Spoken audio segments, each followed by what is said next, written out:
Mm.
Okay.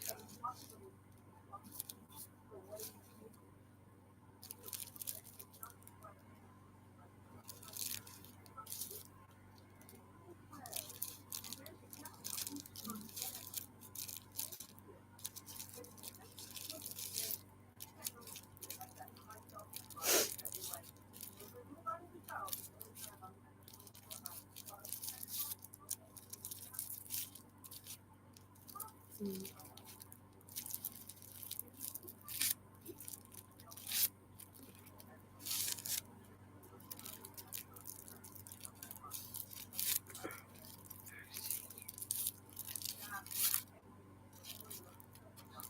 Yeah, Jack. Okay.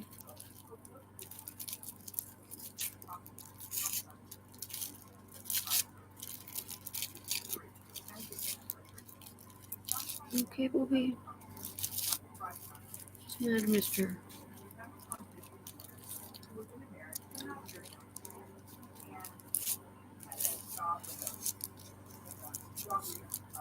What's the matter, Bobby? Hey, go sleep.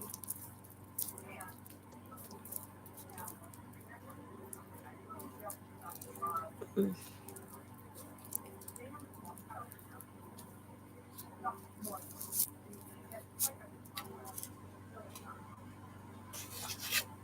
What's the matter?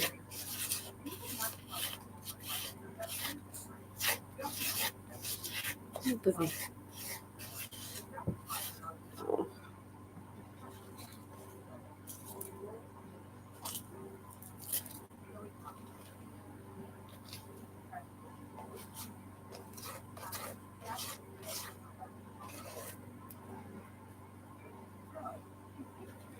That's true.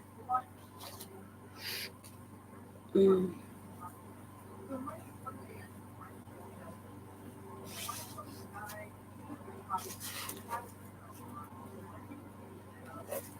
Mm.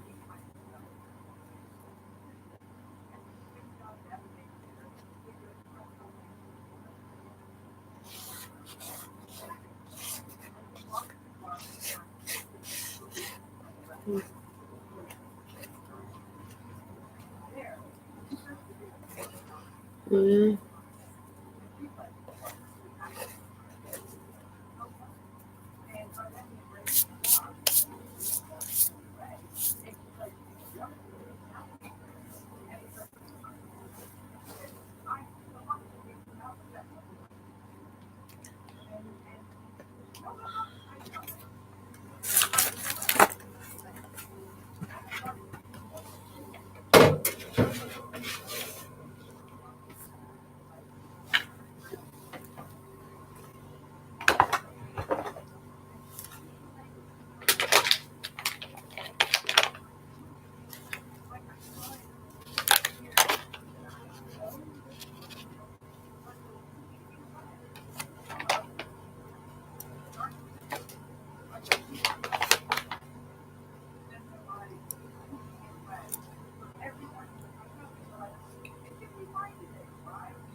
Mm.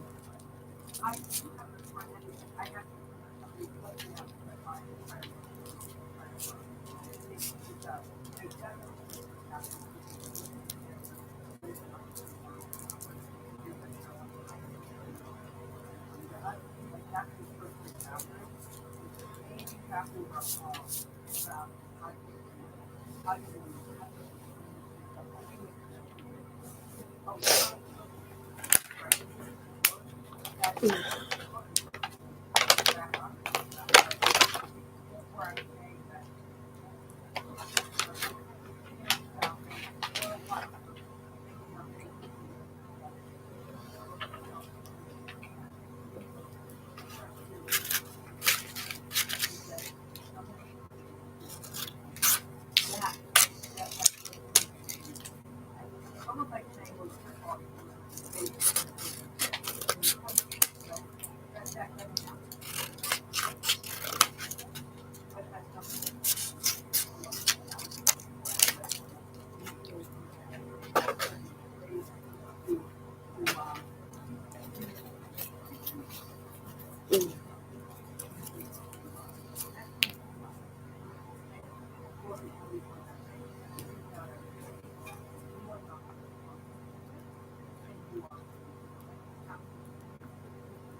mm,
mm,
Okay.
Mm.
Mm.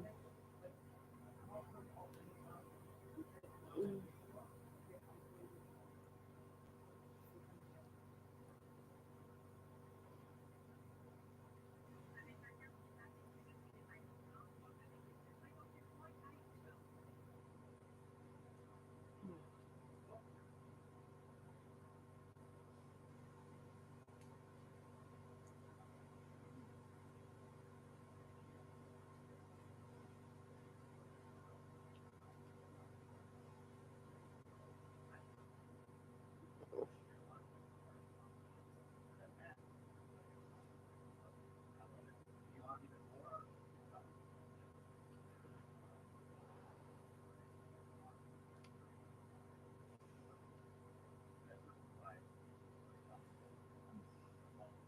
Mm.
Cool.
Oh.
Mm.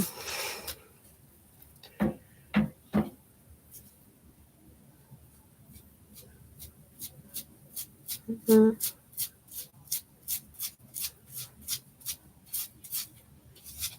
Mm.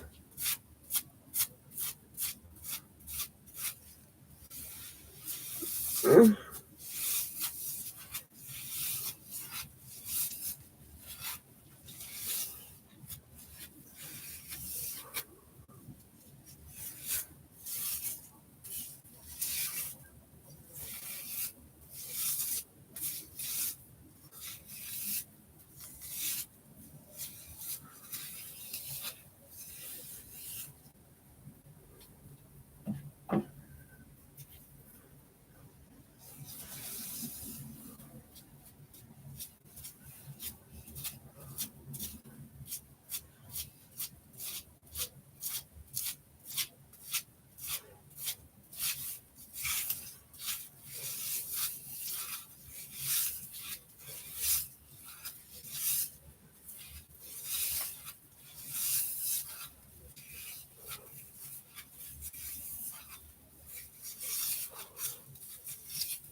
Mm.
Mm.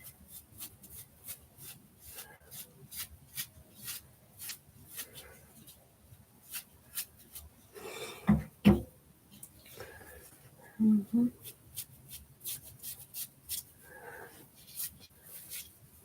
Mm.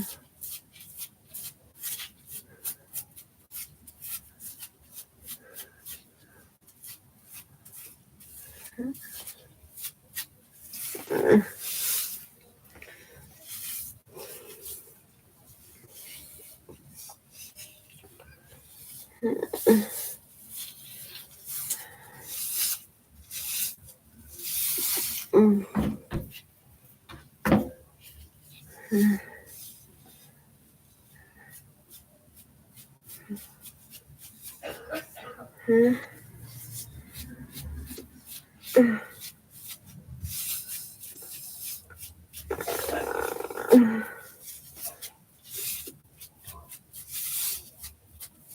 Mm.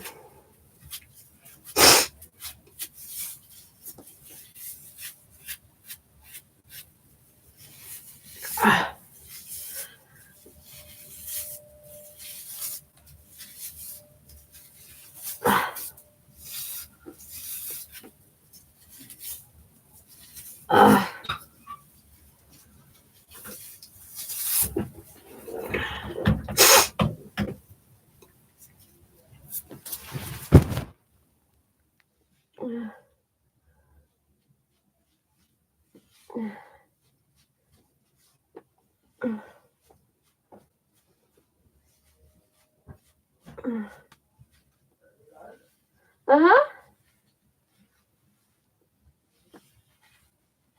Mm. Mm. Mm. Mm.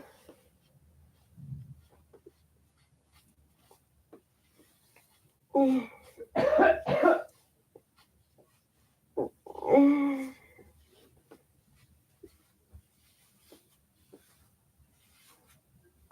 Ew.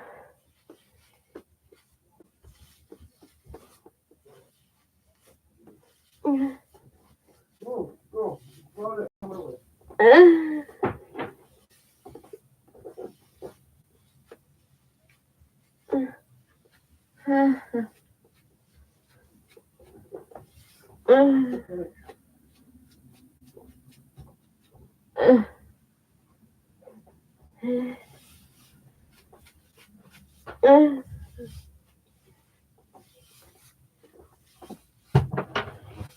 Oh, there you are. Hello. You were downstairs. No, I'm at the front door. So it's not to kill the dog. Okay. Oh, shut up. There's joints. Move. Ow! You fucking asshole. What? Well, it's in my way. I moved here and you bit my fucking toe. Oh, well. He does not like that. Well, I do not like that either. Yeah, well, he does not like to be moved with your feet. I don't give a fuck. Yeah, well, how do you feel when someone puts their feet in your face? Well, your face away from my feet. That's fair. There's joints for you on the yellow tray. Hey. And your coffee's hot. Huh? And your coffee should be hot. Yeah, thank you. What do you want? So enough with the grum. Your face. Fuck you. Hey. Huh? Oh, fuck you.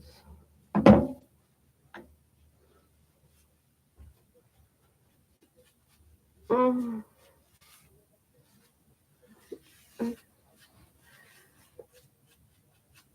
Uh. Mm.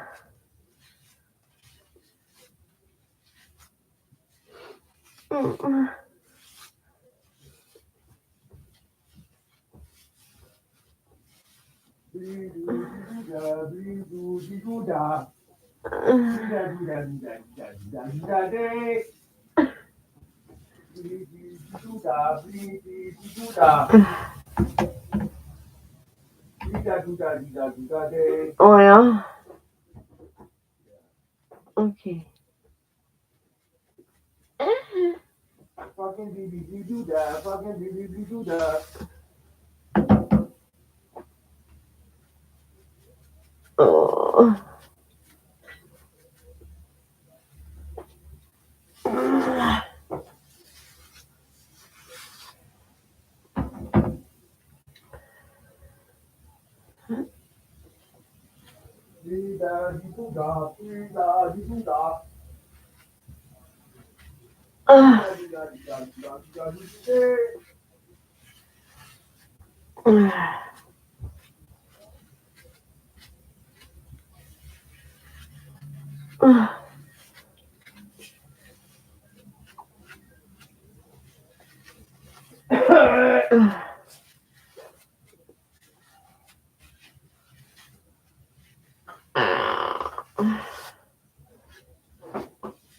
Yeah, that's more like it, boy.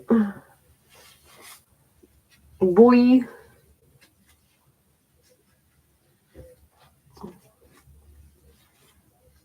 Mm.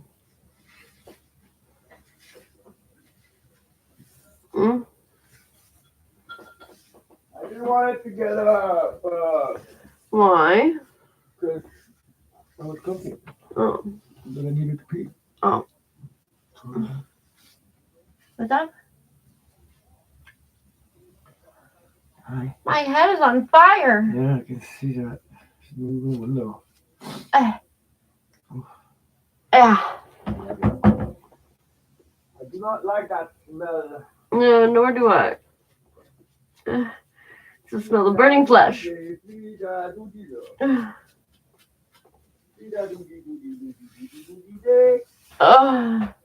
Payday today, no? Ah, Isn't it your payday today? oh yeah. Here you go. Smart.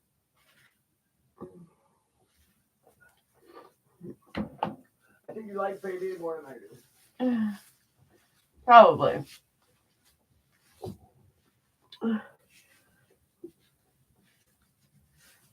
But that's like most cases.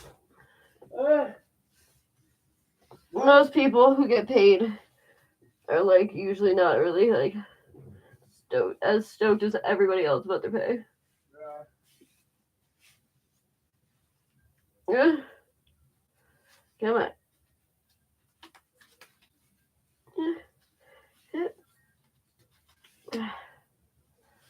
Okay. Uno. Uno más.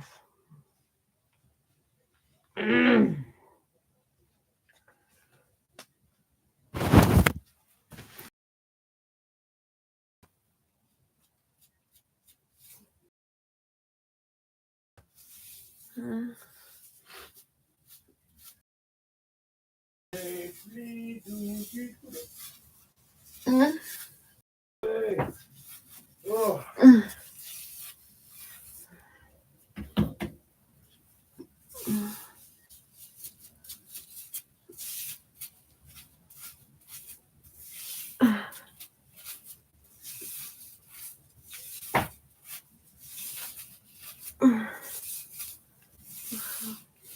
Gotta get up, down on your knees. What? I'm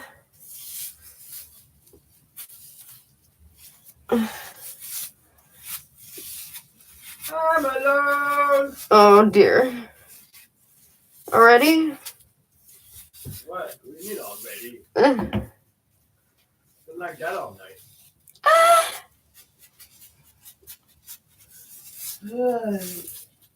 I'm alone.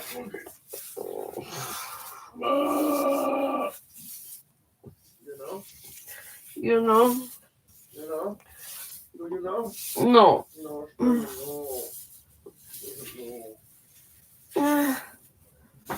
No. Escopilai. I'm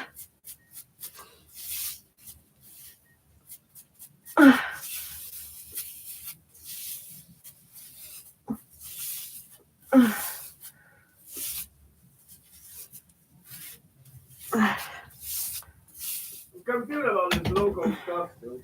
The what? Local? Only local stuff tomorrow, we said. Oh.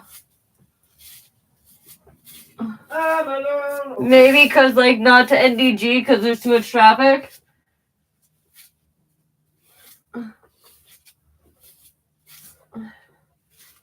Yeah. Well, why didn't you come at 9:30 then? Because you don't want to be that asshole who starts at 7:30. Huh? Because no one wants to be the asshole who starts at 7:30.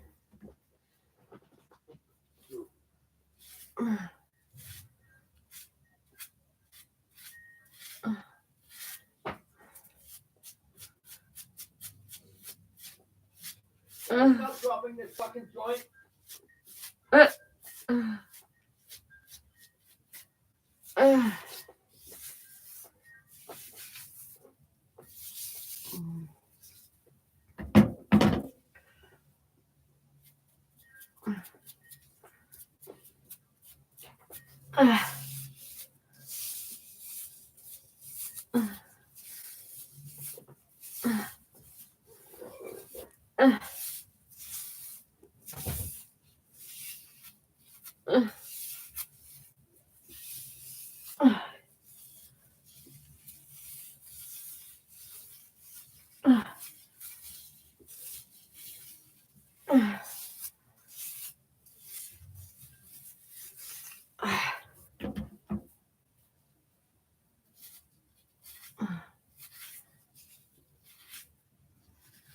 Okay.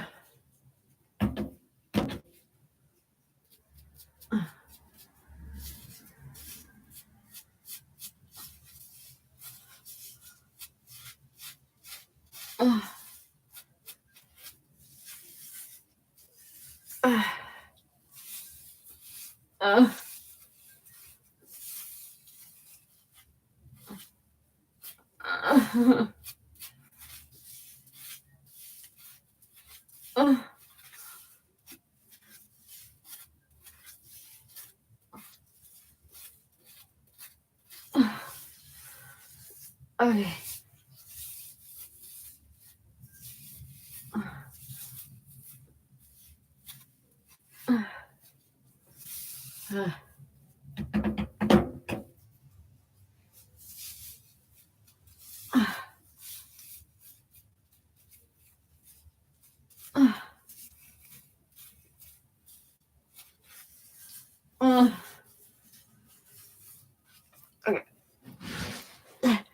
Ha. Ha.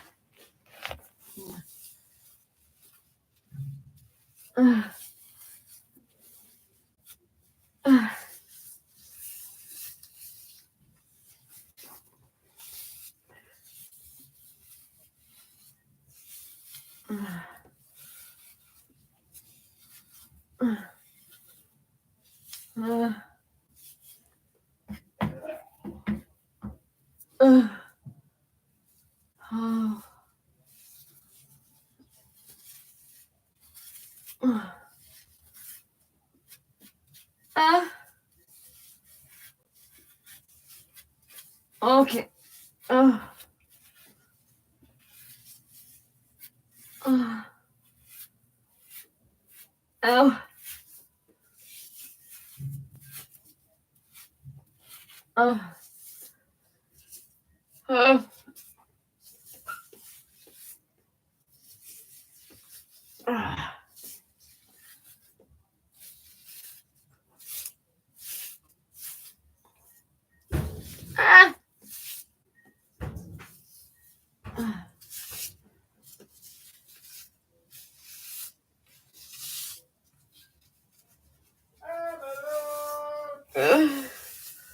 Okay.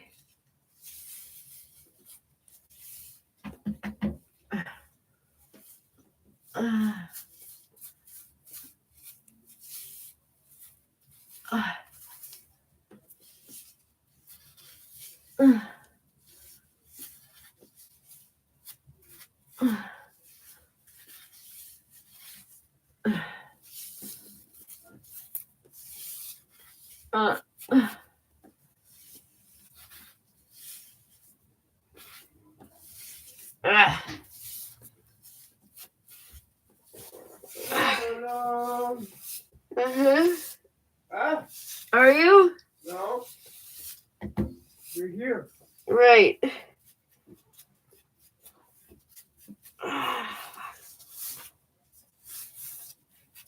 Almost done. Almost dead? Almost done.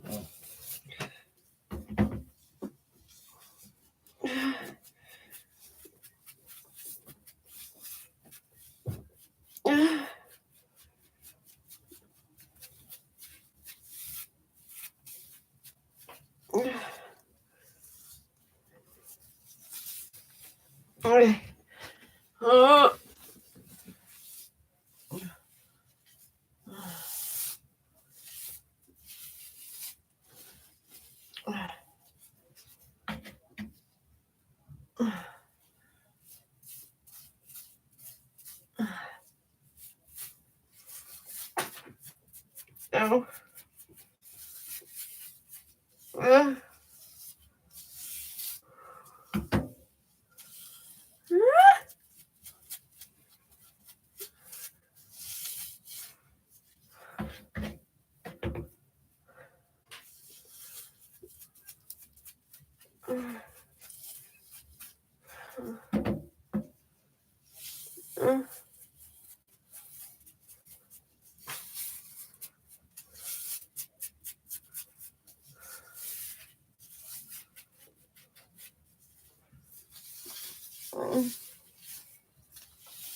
Yeah.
Beautiful.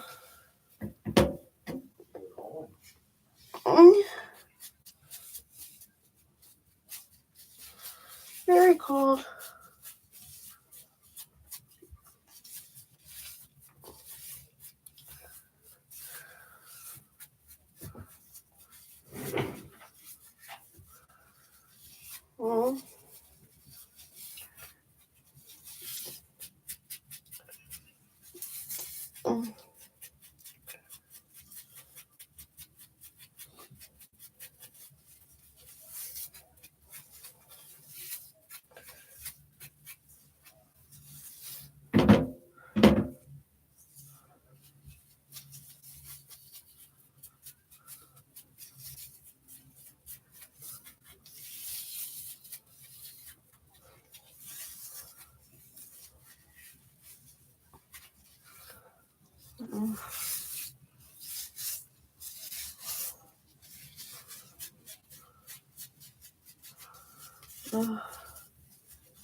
Burning.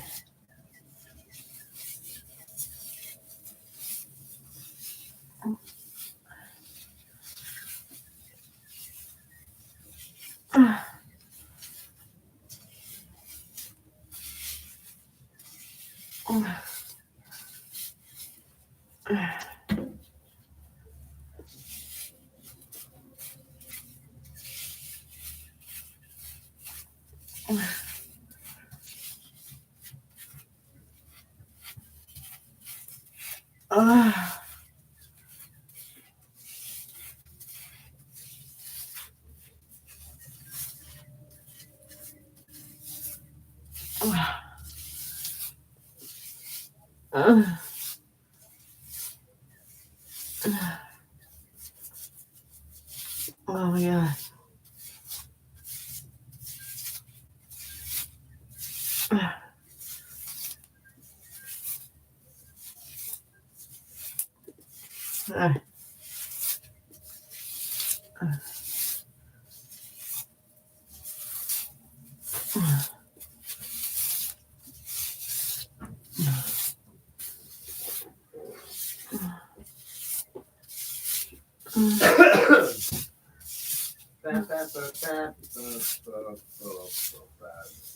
Oh my god, I can't breathe.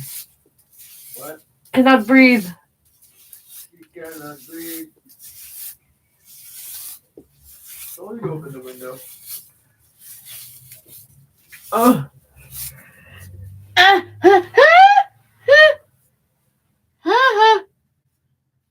Okay.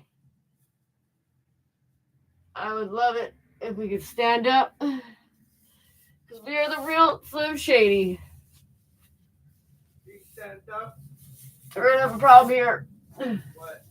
It's a song. Can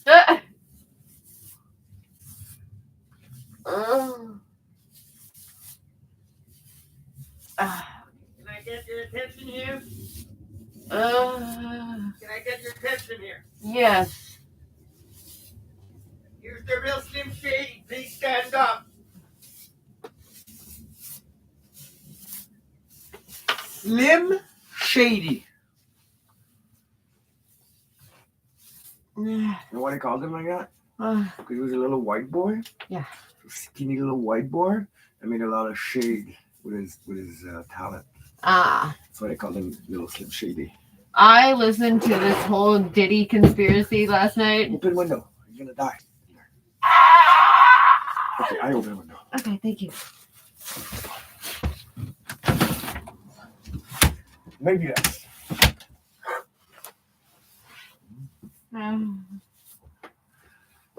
Baby, open the window. Oh. Oh. Wait. And then. Okay. What?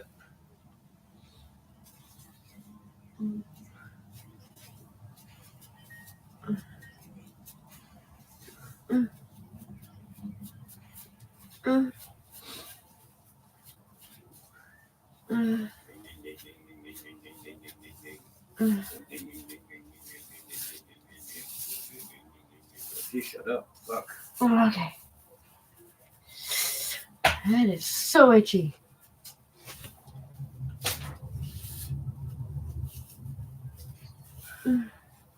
But baby. Yeah. Ha! Maybe that's why I lose IQ points when I go blonde, because I fucking lose all these fucking brain cells. Well, no shit. That's a very good point. Good point. Yes. That's why blondes are dumb, because all the fucking chemicals that they fucking inhale. Yeah, but and there's another thing. People were saying blonde chick with blue eyes from Newfoundland. Okay. Blonde chick with blue eyes from Newfoundland. Okay. It's the epitome of the stupid blonde chick. Okay. So I had a blonde chick in my classroom when I was in high school. Okay. I don't remember which high school. You honestly never talked about high school. And I think her name was Stephanie. She was the most stupidest blonde chick I ever known. Oh yeah. And one day, she's like, oh, it's fine. I know I'm stupid, but I'm from Newfoundland. What? That's terrible. So it's kind of a stereotype over there. That it's fine to be stupid for your blonde, blue-eyed chick from Newfoundland. Okay. I'm like, this is dumb, but it's well known. Like it's a French joke. Once again, French joke that is not funny. Stupid. But they are. It's not even a joke anymore. Yeah, but your jokes are never funny. French jokes are never funny. They're just mean. Well, once again. French jokes. You know? What? Our French jokes are bad. That's why we have French toast. Oh, yeah. Oh, there you go, French toast. So you got distracted. Oh, no, I want French toast. Thanks a lot. Huh? No, I want French toast. I'm alone. I want to learn that song. Where's the sugar strips? Somewhere over there. Somewhere. On the floor? You'll understand. Oh, yeah. Well, thank you. I would have never found them. Ever. I like how we, fucking know each other's stupid places that we put stuff. And it's like we don't usually put it there, but this one time we did. Yarn. Okay, sure.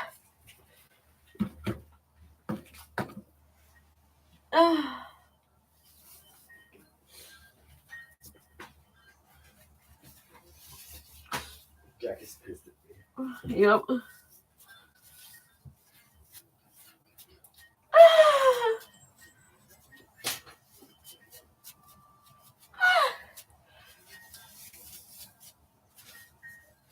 Oh well, maybe you're not going to be sulking all day. Right? Probably not. Wishful thinking. Well, he's pissed at me, so he's going to be pissed. Yeah.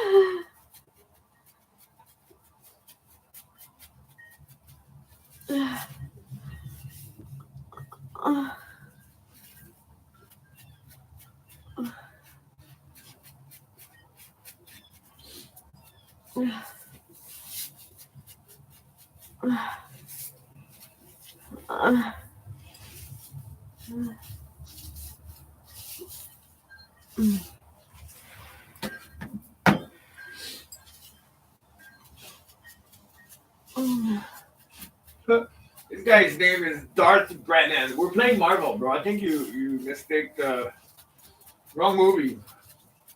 Wait, what? Darth Brennan? Darth Maul, Darth Vader, Star Wars. Yeah, I know. We're in Marvel. Oh. His name's Darth Brennan. Like, bro, every year he's taking a movie here. Disney, I understand. But why so many cabs? Maybe you've got a cab living on the street. Oh, fucking no.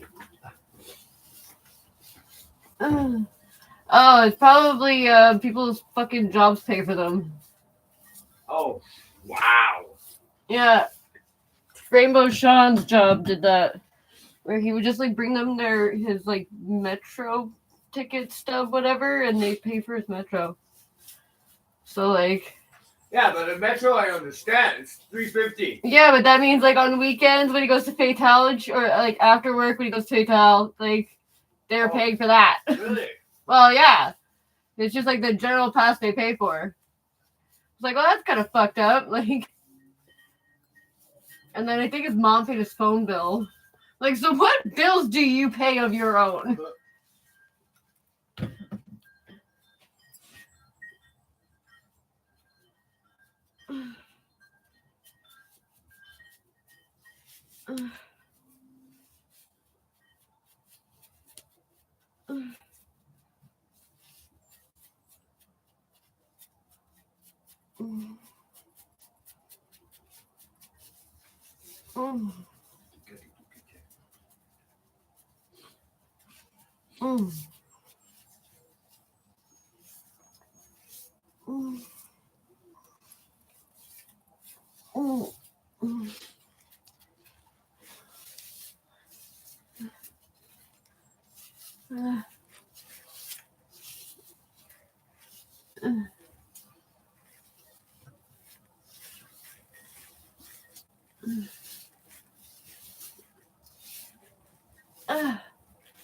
Yeah.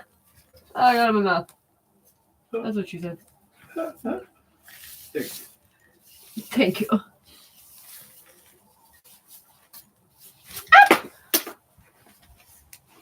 Cigarettes? Ow. Kick the fucking thing, baby. No. Burning.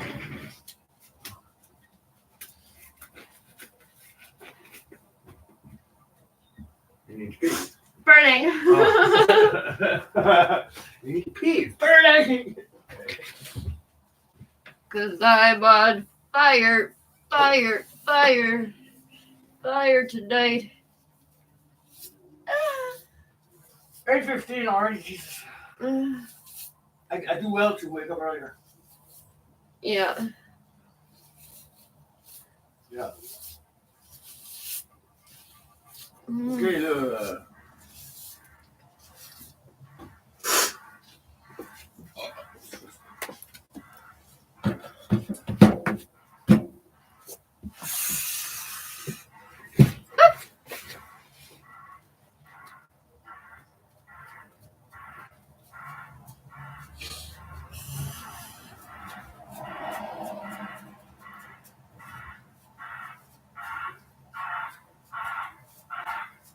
fuck.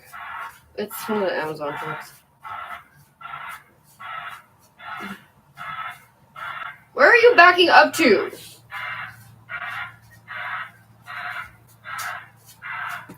That is... Oh, it's just a regular truck. It's a white truck? City truck. Oh.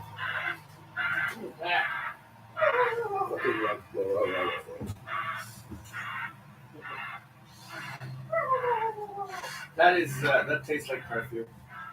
What does? The joint in that. Oh, really? Why? It was on your other tray. I was in weed, and I smoked the roach, so I took what was in the bottom, I removed the branch, Oh, and yeah. a stem, you mean? Yeah, the stem. A branch. I can still see branch. You know? It's a big ass stem. Oh, okay, yeah, okay. I see. You can still see branch? Well, when you say branch, I'm thinking of a tree. That's a big ass stem, bro. You got ripped off. That guy standing in his pot tree, in California. Uh-huh. Spot tree's 35 feet high. Why are you not turning? What? My hair is just so dead, it just doesn't absorb dye anymore.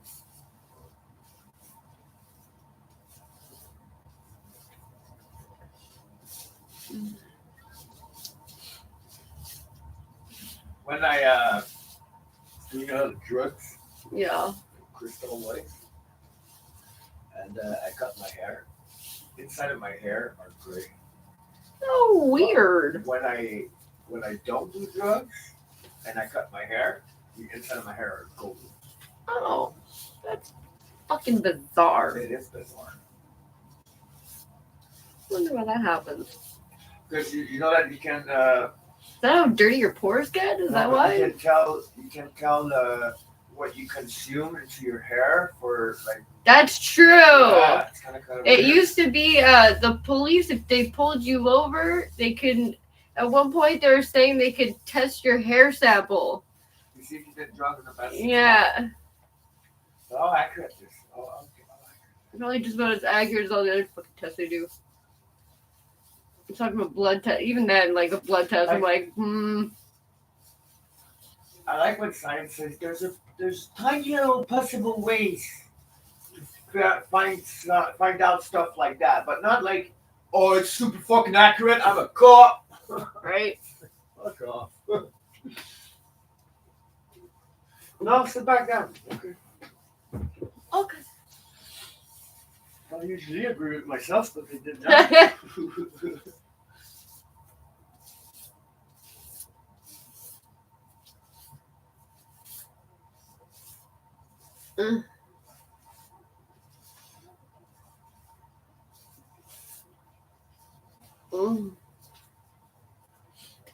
Raw money. Raw money.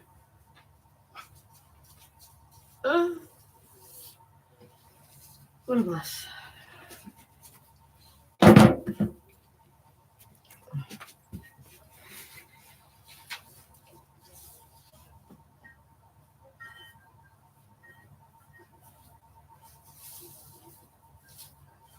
What are we gonna use that for?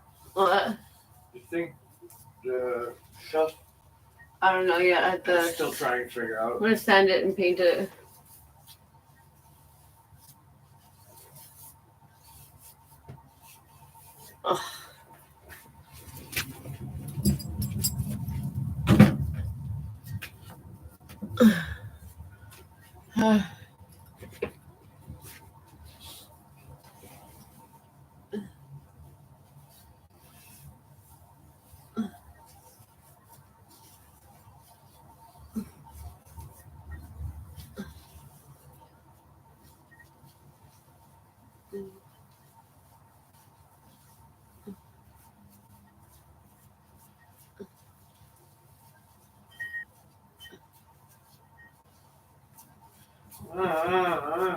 Why are you fuss? I wanna go poop again. Do you think this is gonna be your third fucking poop?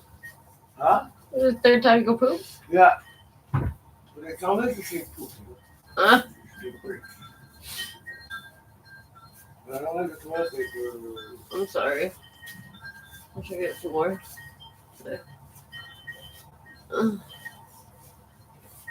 Where all this toilet paper came from? Where all this toilet paper anyway? No. More toilet paper. Now we're at toilet paper after this. Well, we have a good roll upstairs. There's still a bunch of rolls there. I know, but hear my butt. Oh, maybe. Do you hear that, everyone? Toilet paper, butt. Alright. Tell the world.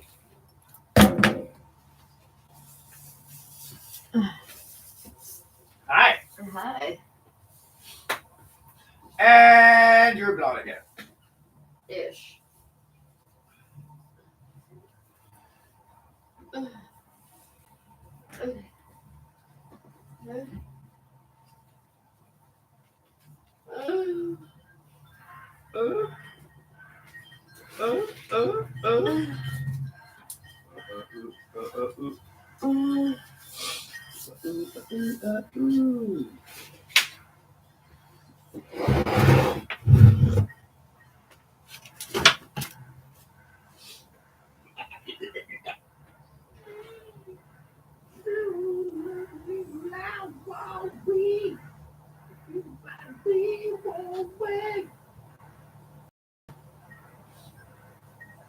So you away. Snowden was talking about it, and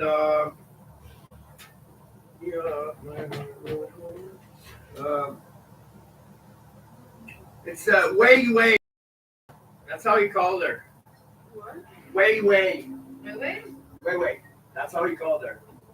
So the Yua, it's Wei, and the Wei is Wei as well. So it's pronounced the same, but it's written differently in the same word. It's Wei Wei. I was like, weird. Yeah, because every time that I read something in Chinese or whatnot, it's so not the same pronounced. Like a Z, a Z, it's like an X. So when it's Zang, it's Xang. Anyway, I hate your butt. I hate your butt.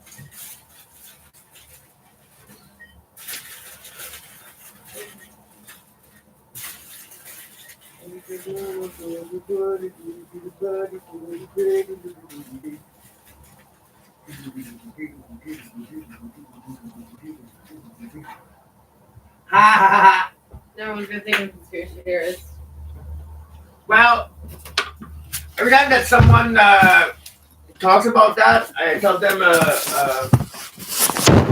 just a simple fact of life. It's blocks stuff from going outside. So yeah, maybe they can't read your mind, but they can just fucking fill your head with a bunch of information and waves, and then all of those wouldn't be able to escape your head. At some point, you would just fry your brain. I'm trying so hard not to twitch. Huh? You have to put it the right side too. There's a side. Otherwise, it's racist. No, but you know there's the reflective layer and the non-shiny layer. Go the right way, so the wave bounce up there. Put it through it. Cree cree. She's burning. She's burning. Burning. Jesus Christ. I'm burning. Oh wow. And yeah. My heart will go on. But then after a few weeks, you were right.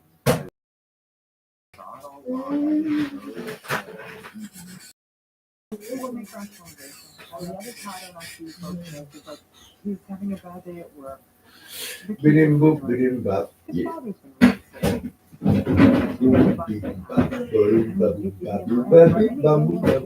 Stop. And while they think maybe choose it,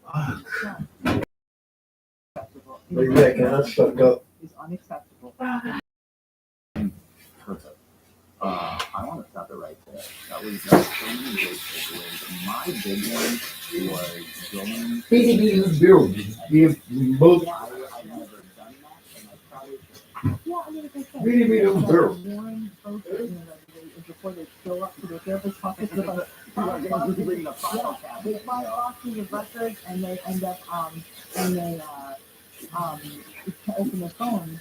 Their therapist may say, I only want to hear about your reality. They don't want the therapy to be punctured for outside reality. Like I said, I respect how other therapists work, given the nature of the population I work with, that I must sometimes elucidate something, and it allows them to feel heard, and it normalizes these things for them to work something like, I have to show you this, because otherwise I feel like no one could believe something without language. I said, I believe you.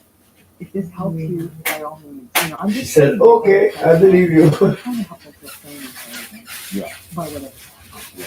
So what's the first time for me to look at if they think somebody they know is like that?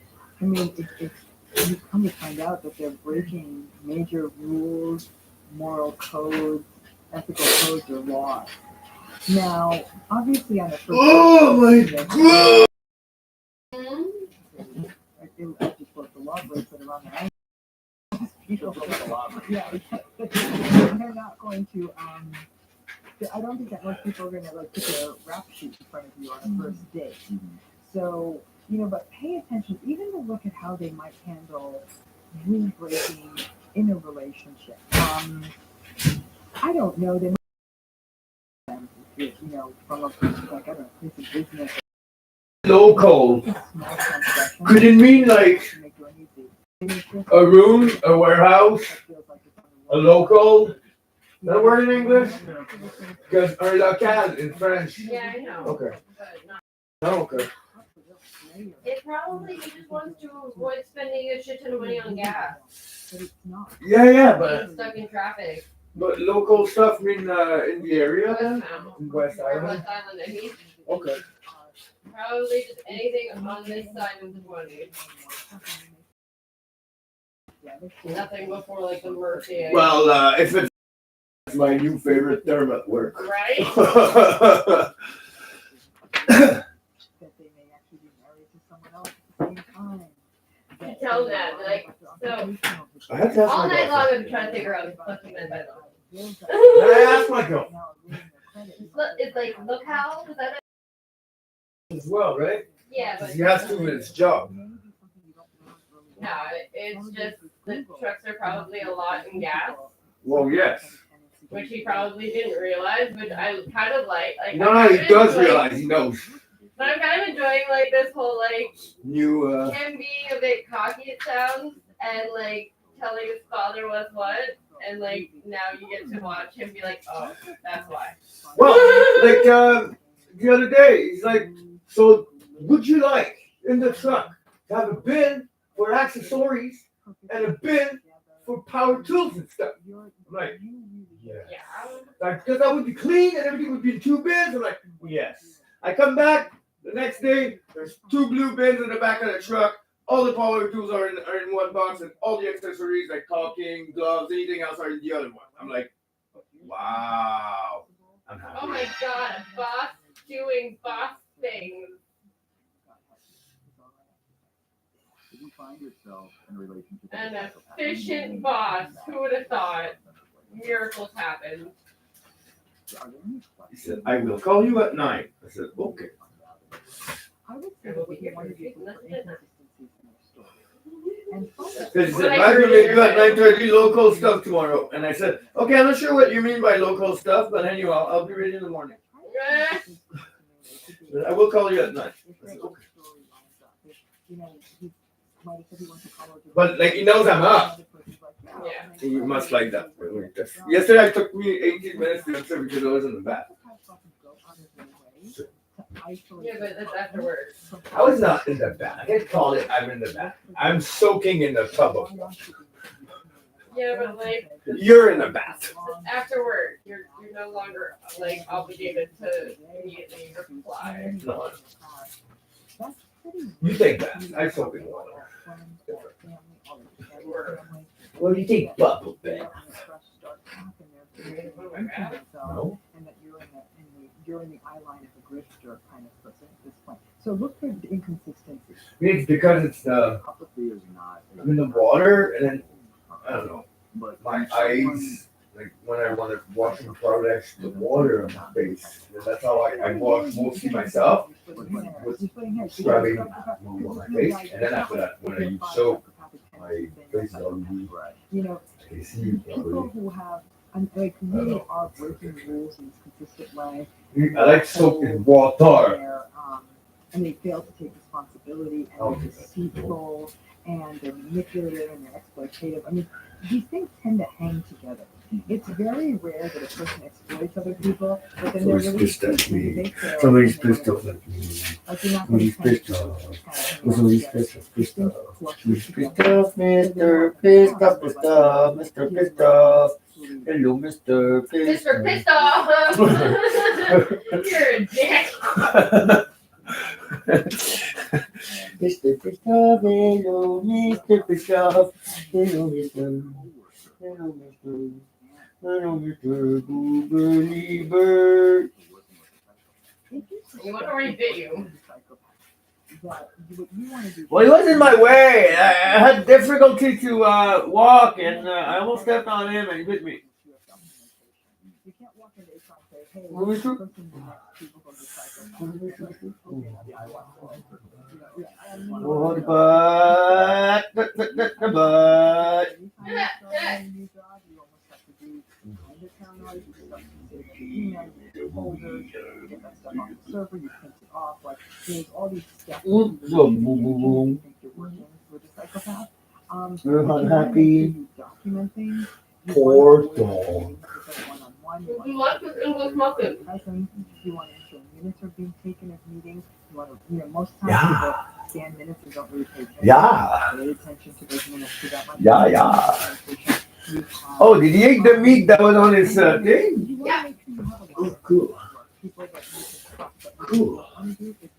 nice, cool, nice. They're already stabbing you in the back and numerous other places you can't see, way ahead of you. They're trying to beat them at their own. Really good. What about for family members? How do you know their mom or their dad? Yeah, I mean, that's incredibly painful. Because I gotta tell you, one thing I drop everything else, but I don't drop the closet. I refuse to believe that. We're just being dramatic. Right? They're not a psychopath. If you I forgot that I had to put the closet. like people will say, Oh, tabarnak, the scollus, the sacrament shit.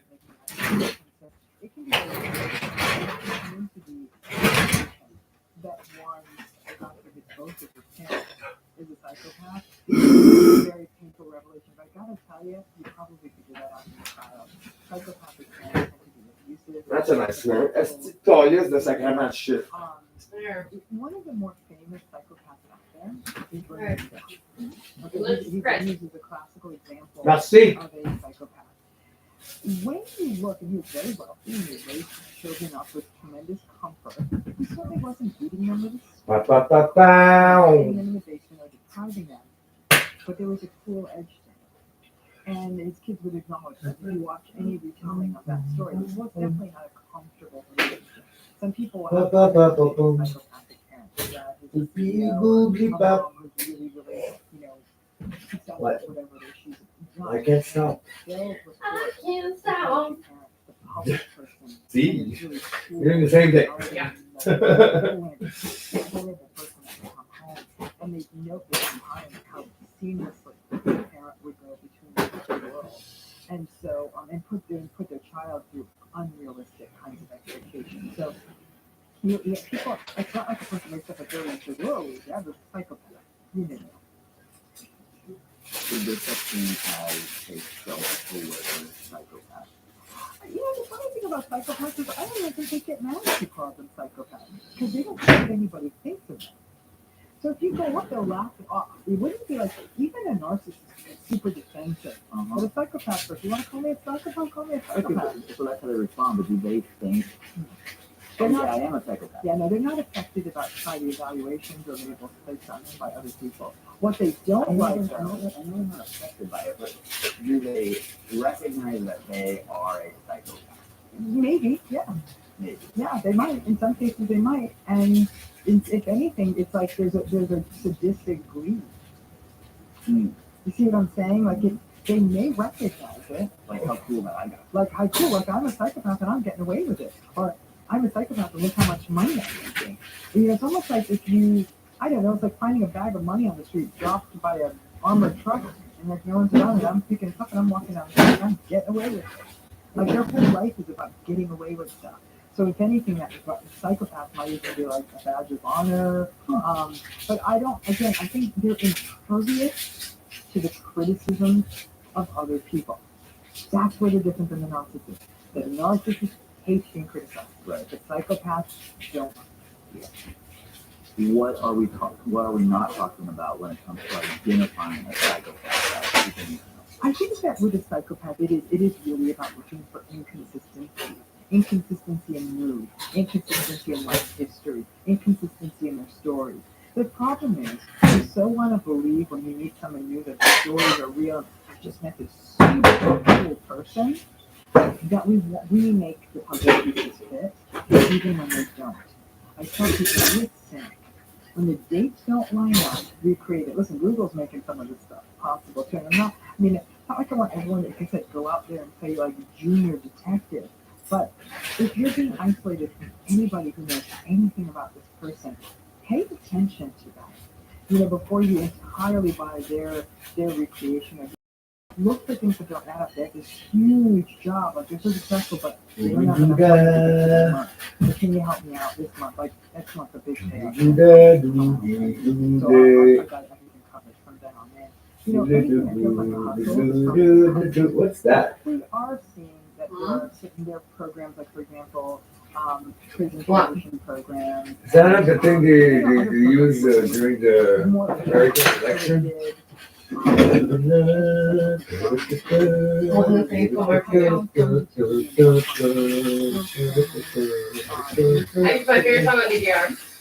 Is it? Wow. Hey, look, it's like in India. No? Too much anime. Wow. Can't believe I actually still have that shit memorized. I have that dance memorized on the ER. I know Captain Jack. I think most of On Captain. medium. Yeah, I do. No, I'm not good at that game. It looks cool. I was not. Before you were good at that game. That game took a lot of my money. Like the one guy at the arcade 222. No gig. It was good. Always comes in, plays a few games. Don't talk to anyone. Go in front, smoke a cigarette. Don't talk to anyone. Like super big fucking loser. And one day I go to talk to him. No, I Hey, that's why I don't have any friends. No, I had at least one friend. Well, you probably did too. Probably didn't want to play fucking video. Like a box play. Oh, it was not a box play. It was Oh, it's like 4 coins, but 4 coins, like a coin was 25 cents. You get a little more, you buy more. It's 4 coins. Yeah, it was 3 each, so 6 coins for 2 people. Adds up. I think we would be able to do Almost for a coin. 3 games, 25 cents each. Yeah, but if you buy more, you get a little more. No. If you buy for $10, then you get extra. Oh well, fucking the 2.2 that you went to obviously was a lot better. Well, the guy at the counter was cool, so maybe it's just him who was doing it. Maybe. Because we had the bar upstairs Yeah, the lip. and all the class lit. That's like the guy, so what do you call it? Third on Metro. I call him Flex. I don't think he understands why. You know, a lot of it is, again, it's cognitive behavioral. It's challenging their beliefs and changing them, their beliefs and thoughts, and hope of changing their behavior. That's really what you're trying to do, right? And so that's really pushing back. Yes, I do. My head's on fire. On their sense of how they work. Trying to enhance their sense of empathy. You know, to really help them focus on this is how people are being hurt. What? Tinfoil security?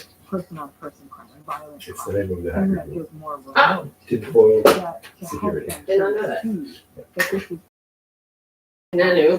now in a person That much better than I do. stone cold. What? You do that much better than I What do. do you mean? The Nanu thing. This?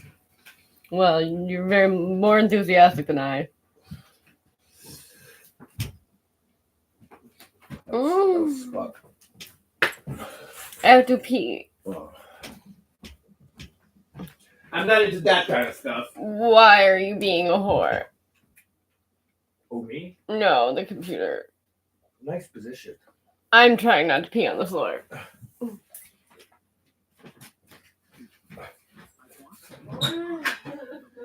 Nanu.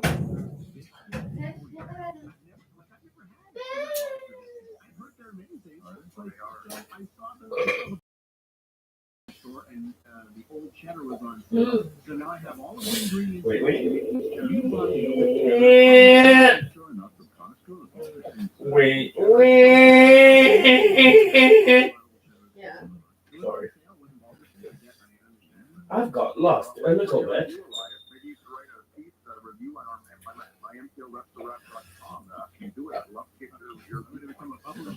I got lost a little bit.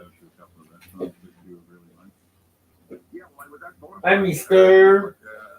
You have to pee? Do you have to pee? I don't think you want Daddy's one. Mr. Boobity. If Daddy's even going anywhere.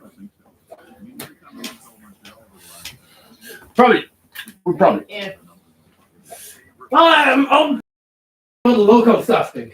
Are you serious? Still in the fucking. Yeah. Well, she's from over this.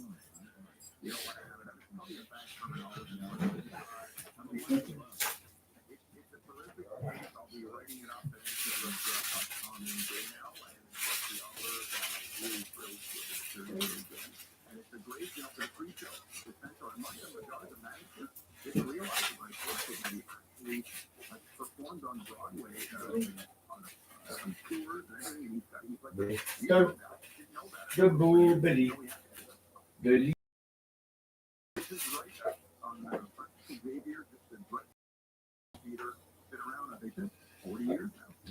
Would you take Elias and Anita? I will take you guys anytime you want to go. Trust me, it would be an honor. You know, because I used to do a festival for Andrew, so why not? Why was I invited to that? It's a pee? Come.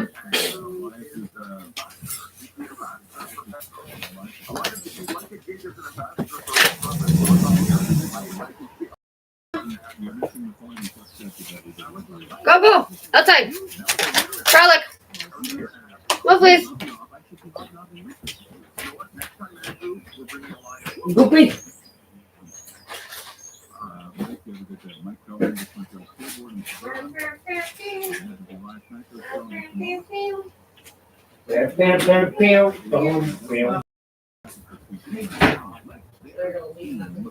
Well, it's better than Achy Breaky, that's isn't it? Fuck that dog. Go inside, go pee. Come on. Go pee to the boot. Hey, what'd you do? Drop this on the dog's bed. Okay. Go. Okay. Go this chair. Okay. Thank you.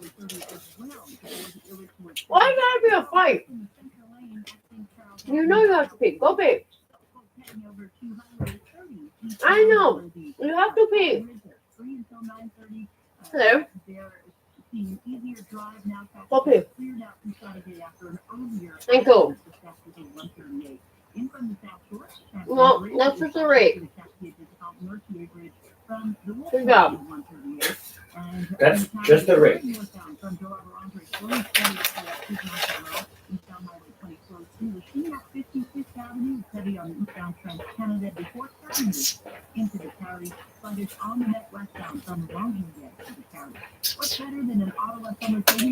That was awesome. Ninja squirrel. Oh, he was like fucking ricocheting off the fucking trees. Boop, boop, boop. I was like, oh my god.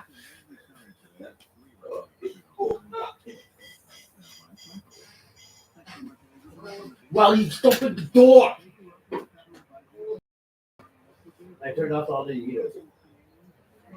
Good, I was fucking dying when I came down here.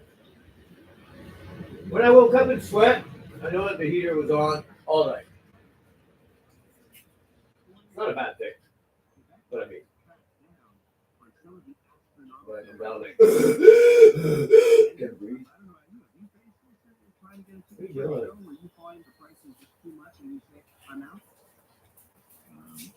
Sarah rap.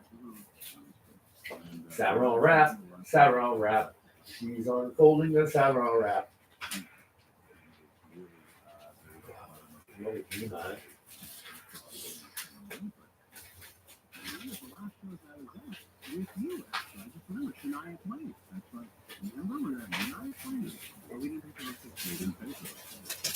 Yay!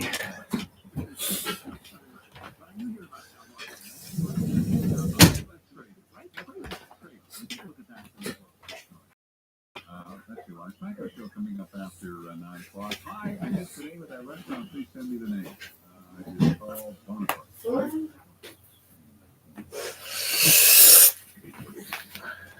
Late night roundup song. Harder morning show. Thank you. Bye. Not that banana. To launch the Video Pants and Mattress collection and get the squeeze you deserve. Save 20% off all Video Pants and Mattresses. What are you doing? Oh, there should be 2 small ones and 1 big one. I only saw 1 small one. 2 small ones. Thank you. You're welcome. Here's a towel. Okay. No. Okay, I'll get a towel.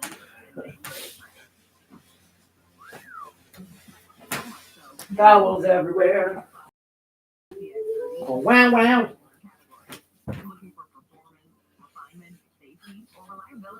Towel, towel. Cowdly, cowdly.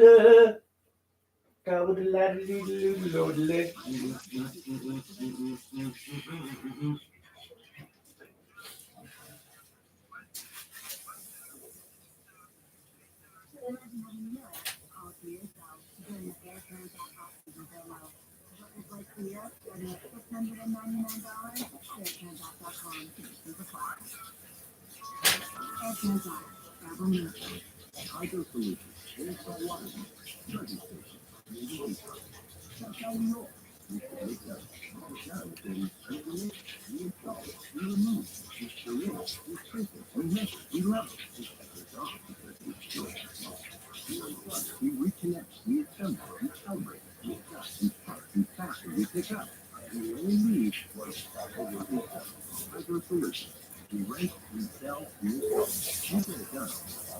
I'm Martin Hook. You better than 5 minutes of care. I told you about how your nose is the body's care. Supervisor, how it's such will help flush out allergens, viruses, mucus, and germs. And antibiotics will help you clean yourself. But what does other people care about you? Like you can do. We're just susceptible to sinus colds and a long-time sufferer of horrible allergies. On top of that, I'm pregnant and allergic to certain medications. So 11 days of being absolutely miserable with different origin bonds. I can't recommend it strongly enough. It's the only thing that works for me. 100% working best. You can go wrong. 8,000 online reviews praising the body. All natural solutions trusted by over 3 million people sales from green better, free people, normally and stay healthier with Why is the coffee brown? family free, rewarding, self-food, and yeah. That's weird.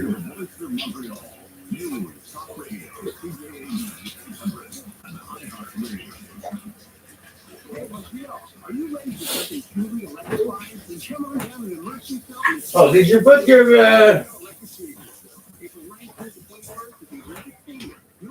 put the French vanilla powder in the coffee? Yeah. Ah, that's why. Why? Because it's brown. And I'm like, oh, maybe something's wrong with the coffee. It's coming out brown. Like poop brown.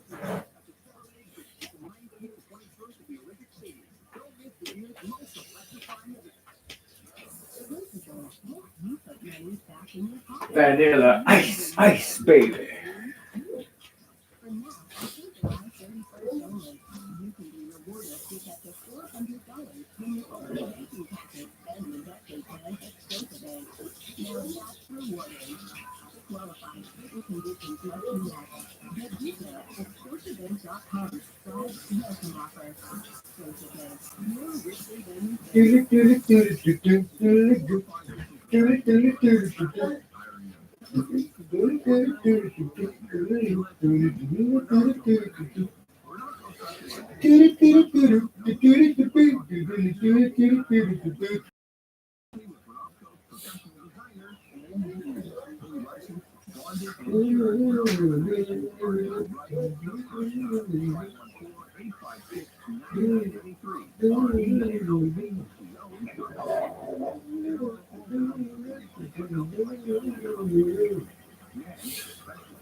Take a break from your usual online activities and visit TheYSeeMeRollin.com.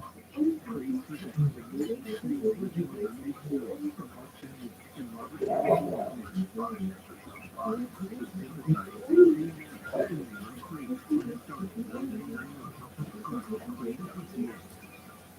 Road report and your weather forecast every 15 minutes and great company around the clock. Blame through Carter Retail, CJAD 800. Play the late night roundup for you.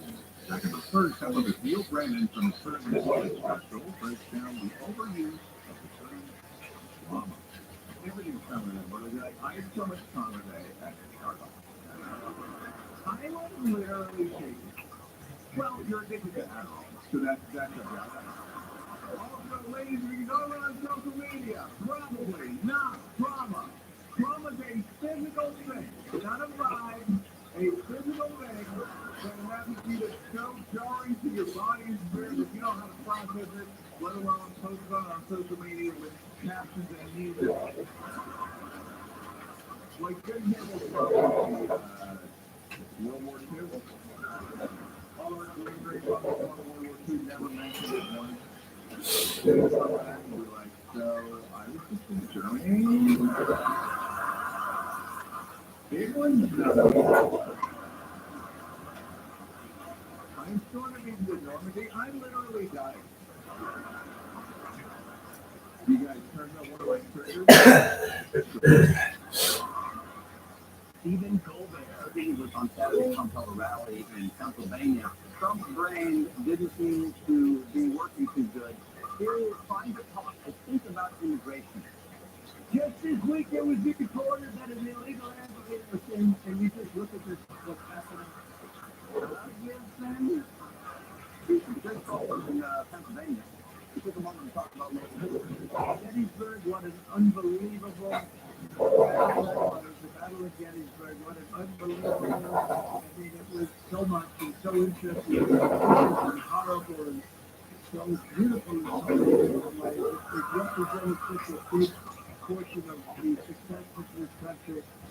Gettysburg, wow. I go to Gettysburg, Pennsylvania to watch. What a stirring orator. I look forward to Ken Burns' updated documentary. My dear Martha, wow. Today we called it. There was so much and so perfect and so good in so many ways. Because there's a person in the understood and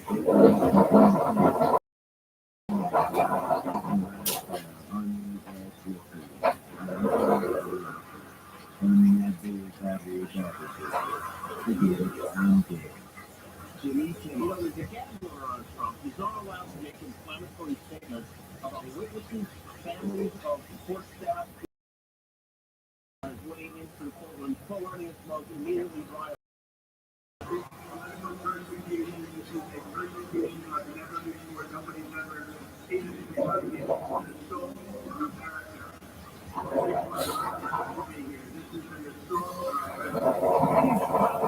But it's all about our country. Porn star.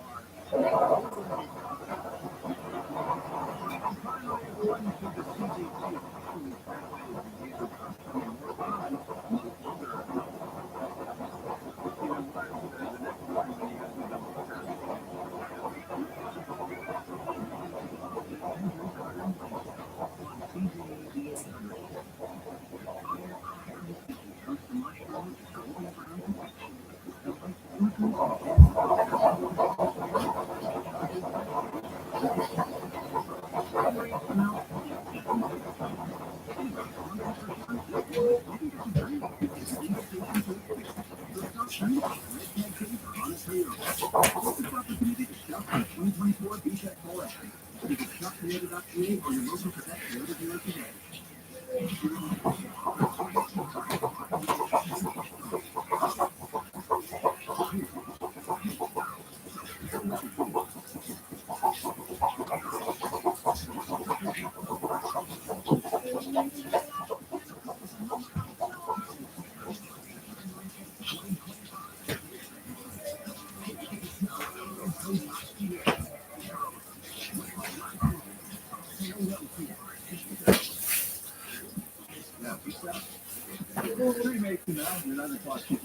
morning, it is 9 o'clock. I'm Trudy Mason with your CTV News Update.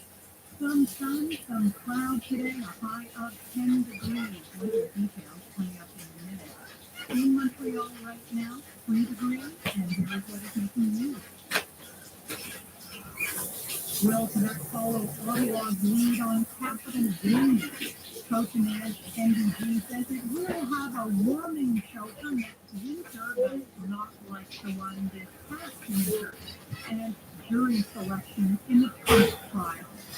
With the latest from the THEY Traffic Center, here is Debbie Marcel. Over to a very busy drive, slow and steady through Dorio and Hillsborough on the 20 eastbound from Highway 30, and it's also quite busy on Highway 30, but we have stalled traffic down 40 in both ways, heading to the Lafontaine Airport Bridge, rather, where you're down to one lane toward Montreal. Then it slows on the eastbound Canada, Cavendish into the Carry, northbound the Carry flows from Atwater on 15 northbound up to Jean-Talon, then it opens up. Stop and go traffic on the Met southbound heaviest in the Gen all through to Papineau, and then stop and go into the Carry. On the right from southbound from Saint-Martin, or two southbound from Jasmine to Laval. It's the crazy 7 Sailor Super 2. This week's bags of nail oranges are only $2.77 each until April 17th, only at Super 2. Traffic has changed at every 15 minutes on CJ 8800. Get more at 9:15.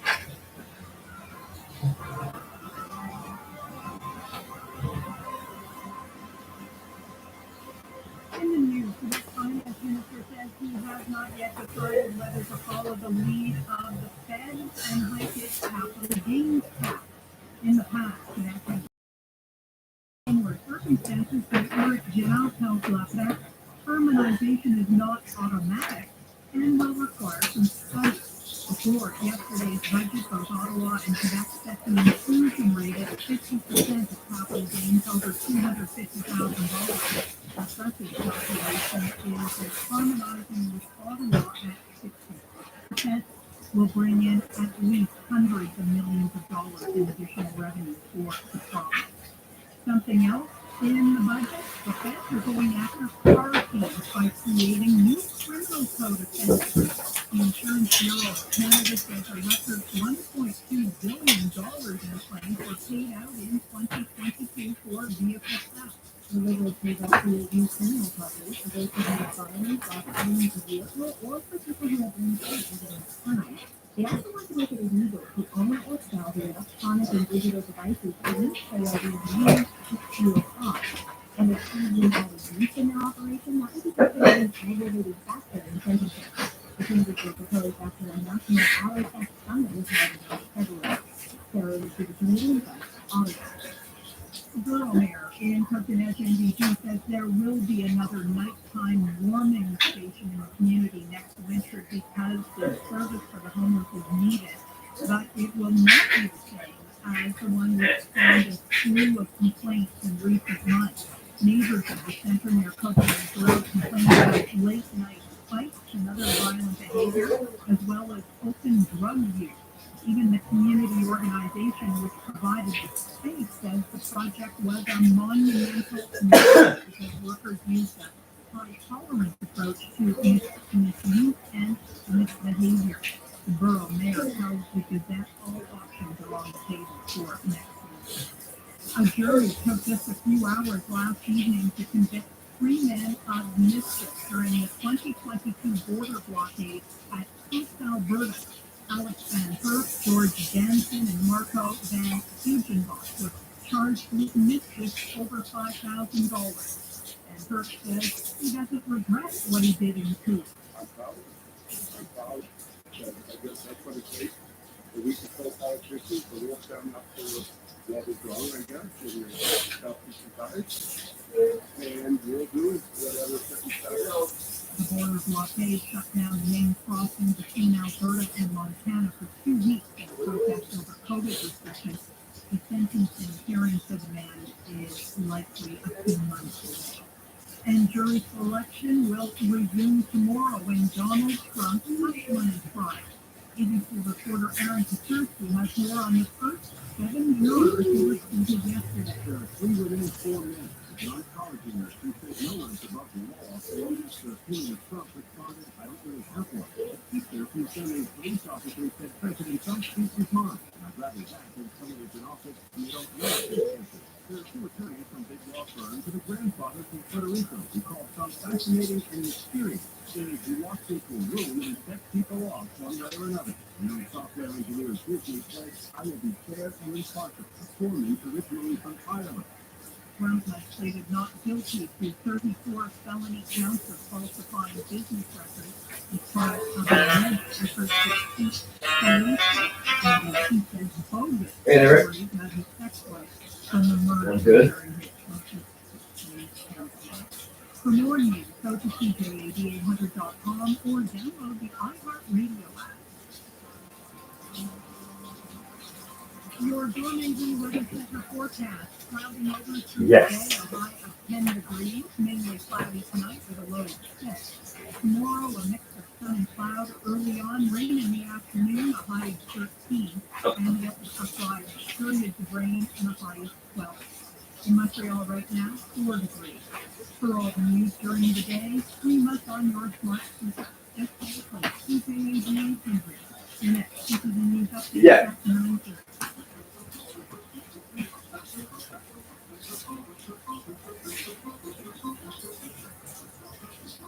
Okay.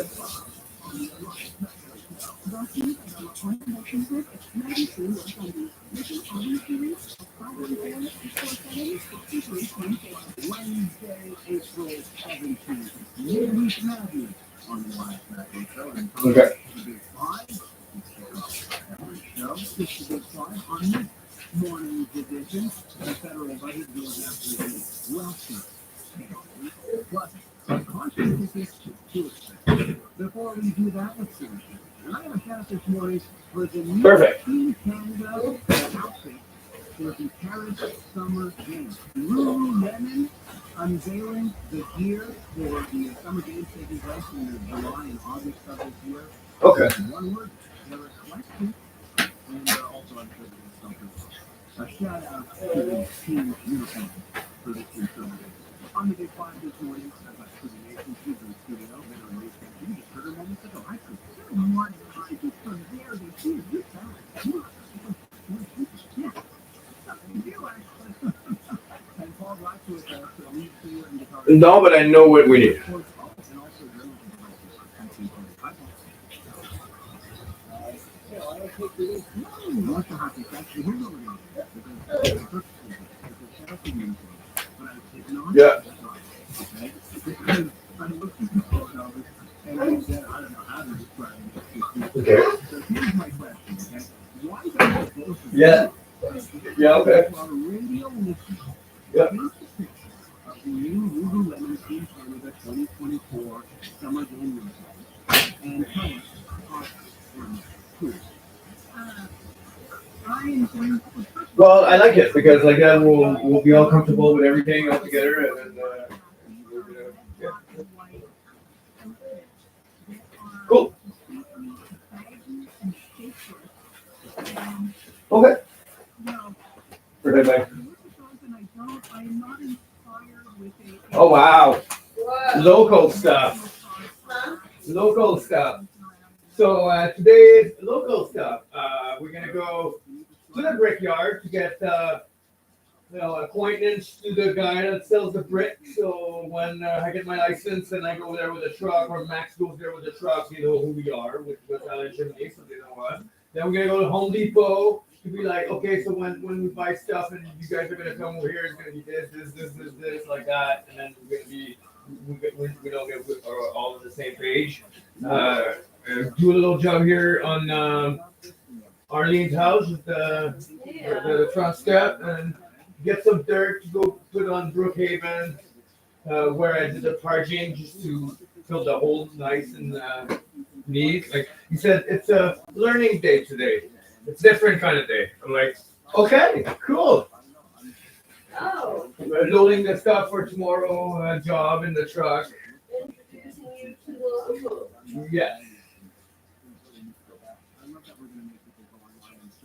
Brace yourself. Oh. I would describe them. If you were to have a modern warfare on a planet you find in a sci-fi show in Star Trek, and the planet was all red Earth, red sky, this would be the council. Like that's how I would describe it, right? Because there's the camouflage aspect of fringe to it, like digital camouflage kind of deal, and it's a collection of things. Okay, let's move on to the hot topics in the real story. So he's gonna be here at 10. Last time. Woo! Getting a lot of attention. But spend. Canada will spend more servicing the country's debt than it does on health transfers to the provinces. So basically, the servicing the but the same number. Right? So every time you see that 50 at 5% of GSP, which basically means around 13. Oh, he said a dumb question. That's what he said at the beginning. Did you put back your tools in the blue truck so we can do work on the West Island? Like, well, yeah. Of course, I fell back in the truck. Then, oh, thank God. I'm like, why would I leave my trowels on the work side? Oh yeah, no, that would be really stupid. Yeah. I'm not keen. I can't afford to replace someone. Exactly.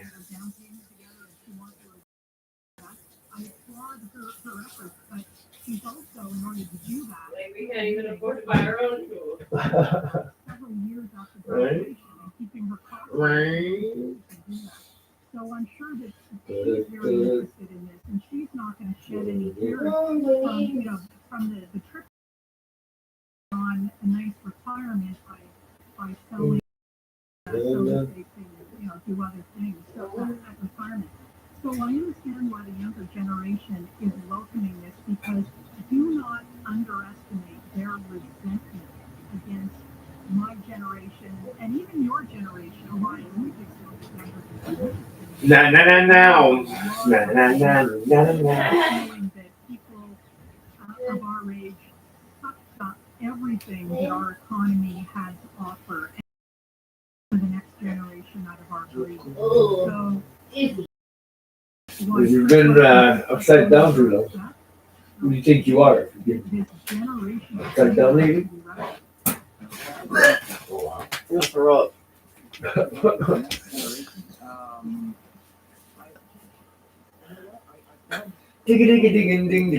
Ding. Days beforehand. The budget itself, it acting like it actually put a little bit of thought into it, as opposed to what they normally do is just throw things to the camera and hope that it sticks. I kind of like a couple of the things there. I mean, my son too is scrimping and saving, and I think he's going to scrimp and save for a house until I die and he inherits mine. And it just seems we need to do something for that generation. The whole thing with federal lands and buildings that might be changed into housing kind of makes sense. And that's what I didn't actually expect from the government. Whose land is it really? Targeting what they call the ultra rich, which probably isn't quite as cut and dried as they put it.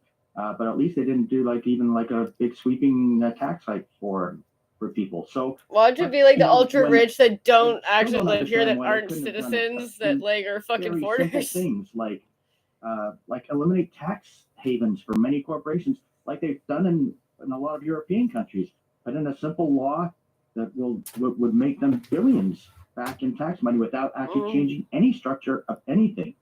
And just follow examples that have worked for other countries, or eliminate most of the subcontracting they do, which would save them billions and billions more. Like, it seems to me that they the right track.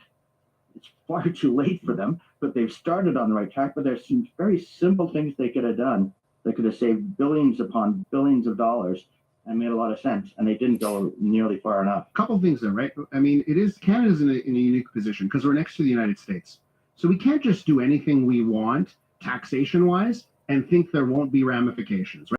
Capital gains, right? We might just say, oh, who cares? And the government says it's 0.13% of Canadians will be affected. But think over someone's lifetime, a lot of people will end up in a position where they will have a windfall like this. And I need to point this out. A capital gains tax can be argued is a double taxation.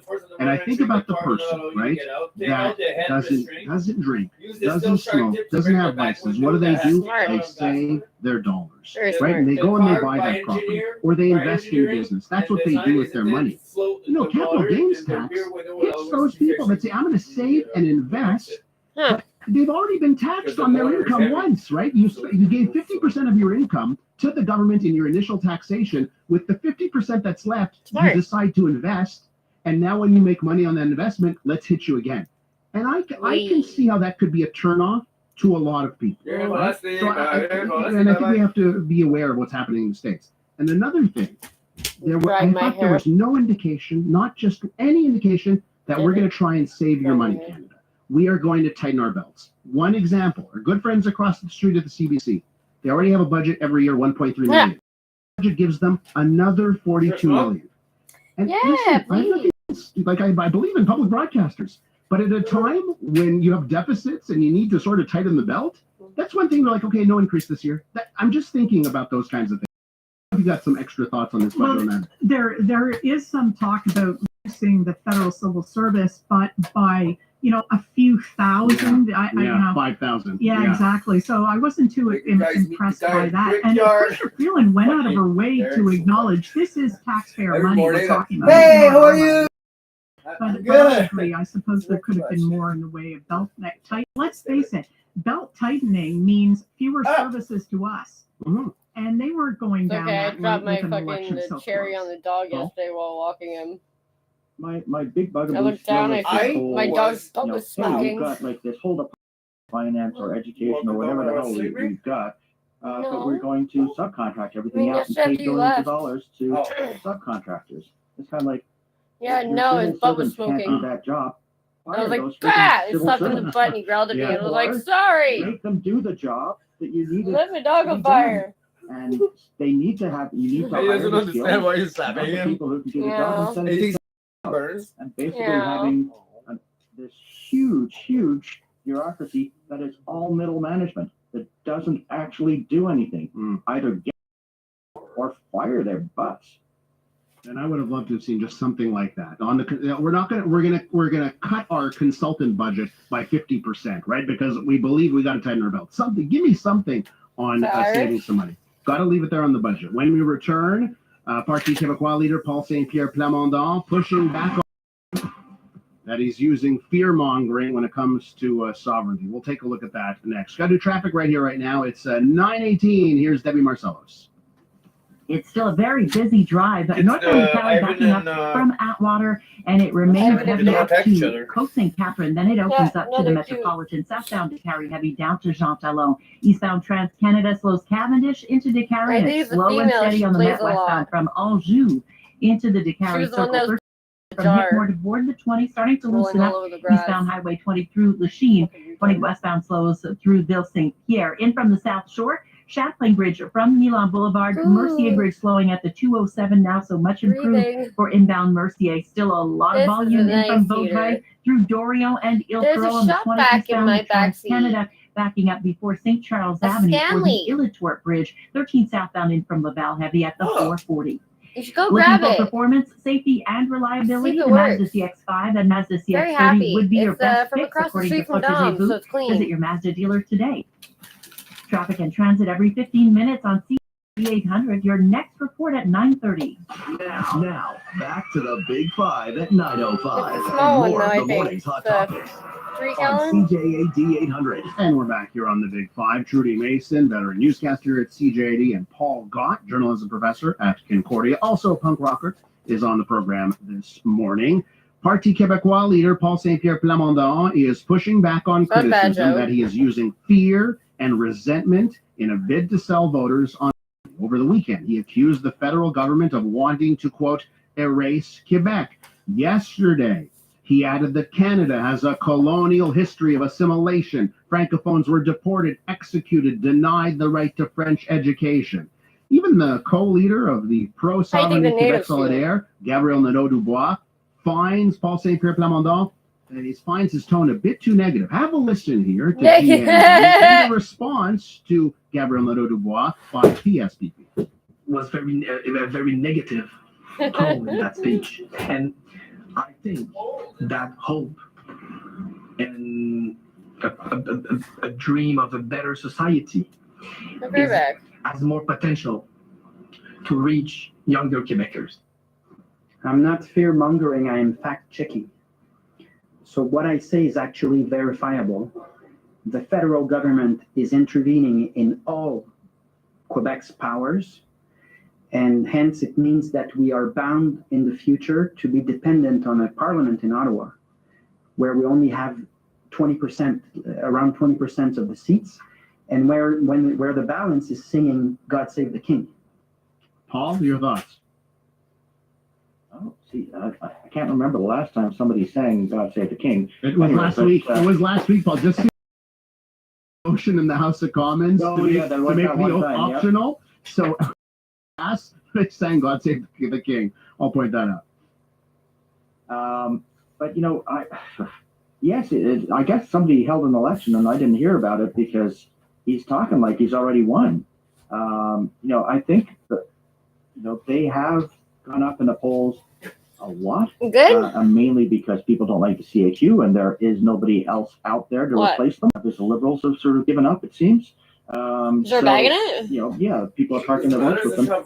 And I think it's gone to his head. Like he doesn't realize why he's Are you become supposed to have a popular. bag in it? Why he's become popular is he seemed very reasonable But you don't have to to. everyone right across the It's a shove spectrum. back. Even when you were When you disagreeing with wanna perhaps suck up the water, slide it overarching over the bag. sovereignty thing, But he would have a good take on every I issue. want to hope it. And he would be willing to talk to everybody about it. And now all of a Feels sudden empty. he's Yeah, just taken this hard line, and he's talking like, and I think it's scary. Well, in some of his It's the natural, old people across the street, so. There's nowhere this is not working. allies, I guess, For in pretty the much sovereignty impossible, movement. So I think it's just weird. He's Unless they He's left doing it what I on for find politicians over tend to 24 do hours. after they've been in power for 4 or 5 years, which is let it go to their head. And he's doing it, and he's not even in power. It's a little strange. Trudy, what do you think's happening here? I think it's strategic. I think Yeah. he's playing the long game here. Some of the commentators in the Francophone media are saying that what he's trying to do, and they approve, is normalize talk about sovereignty. And I'm going to go further than that. He is trying to normalize angry talk underpinning sovereignty. tricked me. He is Told me to go in the car, trying to smoke a cigarette. normalize Sorry. the Fell airing for of it. grievances, even if they date back how many hundreds of years. Honestly, he's holding Canada accountable for the expulsion of the Acadians and for executions and Does that mean that as an Anglophone, I can hold his movement accountable for the murderous kidnappings and the bombings of mailboxes during the October crisis? Is that what it's coming down to? Oh, I can please stop. to galvanize the Anglophone community? Oh my God, as if this is a new thing. And he's playing the long Like, game, because it's what? one thing, as previous Parti Québécois governments came to realize, to be elected on a platform. This is ridiculous. It's quite another to win a referendum. And I think what we're looking at is trying to stoke the fires of anger and resentment. Karen. I also think he's trying to get an in with young people. How about you write it? Take all this, put in a letter. Dropped off the radar, who are not take that letter, you send it to someone's boss. Anybody, any boss. Because we haven't talked about it. Can I throw something at the both of you? Let me throw something at the both. Yeah, please. I think I know what's going on here. Oh, please. Paul Saint-Pierre-Plamondon and a lot of sovereigntists are losing their mind right now because they see young people actively being very activist, going and doing sit-ins at banks, blocking streets on the streets every weekend. What does Palestine have anything to do with this? They're on the streets for that, but we are the oppressed here in Canada. Look at the words: colonialism, assimilation, denial of rights. All very good points. Language that the people that all live in the Middle East very good points. Even though it's the only democracy, as you should shut the fuck up now. The free press. I could go on and on. He's using the same. Yeah, words. you guys go on and on. It's problem. Losing their minds that young people care more about Palestine than their quote unquote rights in Quebec. Where did Palestine come into this? Why are we even talking about Palestine right now? Absolutely right, and I think he's also trying to co-opt the whole knee-jerk reaction to that phrase colonialism. Like, it's in your conjunction with First outrage Nations is people. So he sees a growing recognition in Canada. Like, honestly, that colonialism did a lot of. I don't know if insulted or if like that. You can't be serious though. The Quebec nation. Paul, what do you think? But I think you just called it Quebec nation. That's Francophone, Anglophone. Quebec province. Not angry. This issue is not there. They are more cosmopolitan. Like they're outraged as if like this is the first time this has ever come up. Like you realize that multiple languages, they're East the borders are not as important to them anymore, and they North don't Ontario recognize people the speak old French. All their fights and the cities old are battles. French. Like what the you realize that no other country in the world I think has you're making this my point problem. here because You are the you're right. only Like, place Concordia, on the entire planet that is fucking arguing about something so fucking stupid. They have their lattes, they're very happy, but they look to the Middle East and they lose their minds. And I think Paul Saint-Pierre-Plamondon is like, wait a minute, let's make them lose their minds over Quebec. Okay, I want to squeeze in one more topic here. I want to talk about ticket prices here, especially with you, Paul, on the show. You go on tour, you got your own van, so let's talk about sky-high ticket prices that come primarily from resellers. It's just such a fucking insult for them to be like, I'm outraged by this news. They don't have a nickname. They're going to have a big game at the Bell Center. It's sold out. Immediately, the tickets go on the resale site at incredible prices. CF Montreal, the soccer team, they're going to be playing a soccer game against Lionel Messi, they're redoing the roof of the big O. Sites are selling tickets at $10,000. As we call it. So, that's what they are redoing the roof again? Yeah. And they're taking the old one. They're like, what do we do with the old one? $2 million. What do we do with it? Individual, you're exempt from and like, we should invest it into a kids park. Turn all the pieces into kids play park. Resells? Do you think the government needs to intervene here? Paul, what's your take on the topic? Well, I mean, there's a similar thing going on in the punk community, only because all the shows used to be $5, and after COVID, they're now $10. And there's a lot of confusion about that. But when I look at the resellers, I never pay more than $20 for a show, so I'm not really part of going to buy these tickets. And I kind of go, look, if there's the demand there, the ticket prices are going to go up. What I don't like about it is that the prices go up and the benefits go to these parties who make most of the money. And very little of that money actually goes to the artists and to the venues. In other words, into the people who are actually putting on the show and the artists, and then which would encourage them to do more. I mean, if you're sucking like 80% of the money out and giving it to this, then no, I can't see that. These people don't do anything except make money off other people who are actually doing something. So I think there should be some sort And of Canada regulation goes there, round. and the whole monopoly of Ticketmaster and everything should be eliminated. And just, you know, you need to get some sort of regulations in there. It has nothing It's to basically even unfair, do with and the if tickets. only it was Honestly, going a to the lot of people who people actually would deserve the pay money, I that wouldn't mind fucking so that much. much to see I have an idea. their Capital favorite gains tax on celebrity selling tickets. or their favorite band.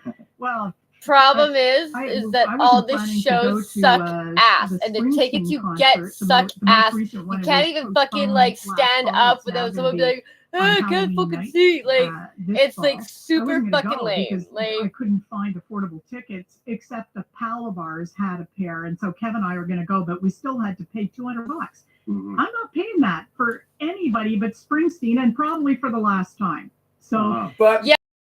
But they said Bruce. a hardcore Bruce Springsteen. No, my fan. dad's a With all huge due respect hardcore to Bruce Springsteen performers, fan, I and am they not said that Bruce buying these Springsteen was going to explanations play that his these last bands show or like these 4 touring or 5 years operations ago. and venues I was are like, not I should get all in tickets on for it. me We've and my had dad. cases where Because my dad just loves Bruce recently we had Springsteen. some And band like, he admit goes to his show that because he their has like a ticketing fucking arrangement, envelope full of for tickets, sales ticket wasn't stubs. fully explained.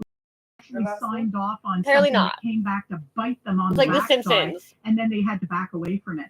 So I like, think there is money Your friend's been, I going know, back to the performers and we did venues food from a fight. lot of these backdoor operations. Well, I think they fought every back, year. right? Because they It's their saw, last wait a show. minute, why are we letting That's StubHub their take the first show. profit? Let's take Yes. it for ourselves, right? Yeah, exactly. So Okay, at this there's point, we been a know little it's bit not of a their Sold out rebellion. show. But Like, there has been money made by all these parties, as well as the useless ticket resellers. You know, it used to be that a scalper could say, listen, I was the one who stood out in the rain in front of a venue yeah, but at for least they 48 did hours to something. get the tickets. That's why I'm going to charge you a premium. They can't say that anymore. Yeah, they have a bot on their They have a computer. bot. Yeah. What value added are they engaging in? We're going to keep that discussion going with our listeners here because I think it is the best of times and the worst of times for buying concert tickets and sporting event tickets right now. I got to leave it there, though. Paul Gott, merci beaucoup. Trudy Mason in studio. Thanks so much. Coming up next, we'll tackle ticket resales with you and more. Missed it live? You can check out the Big Five podcast on the iHeartRadio app and on all major podcast platforms.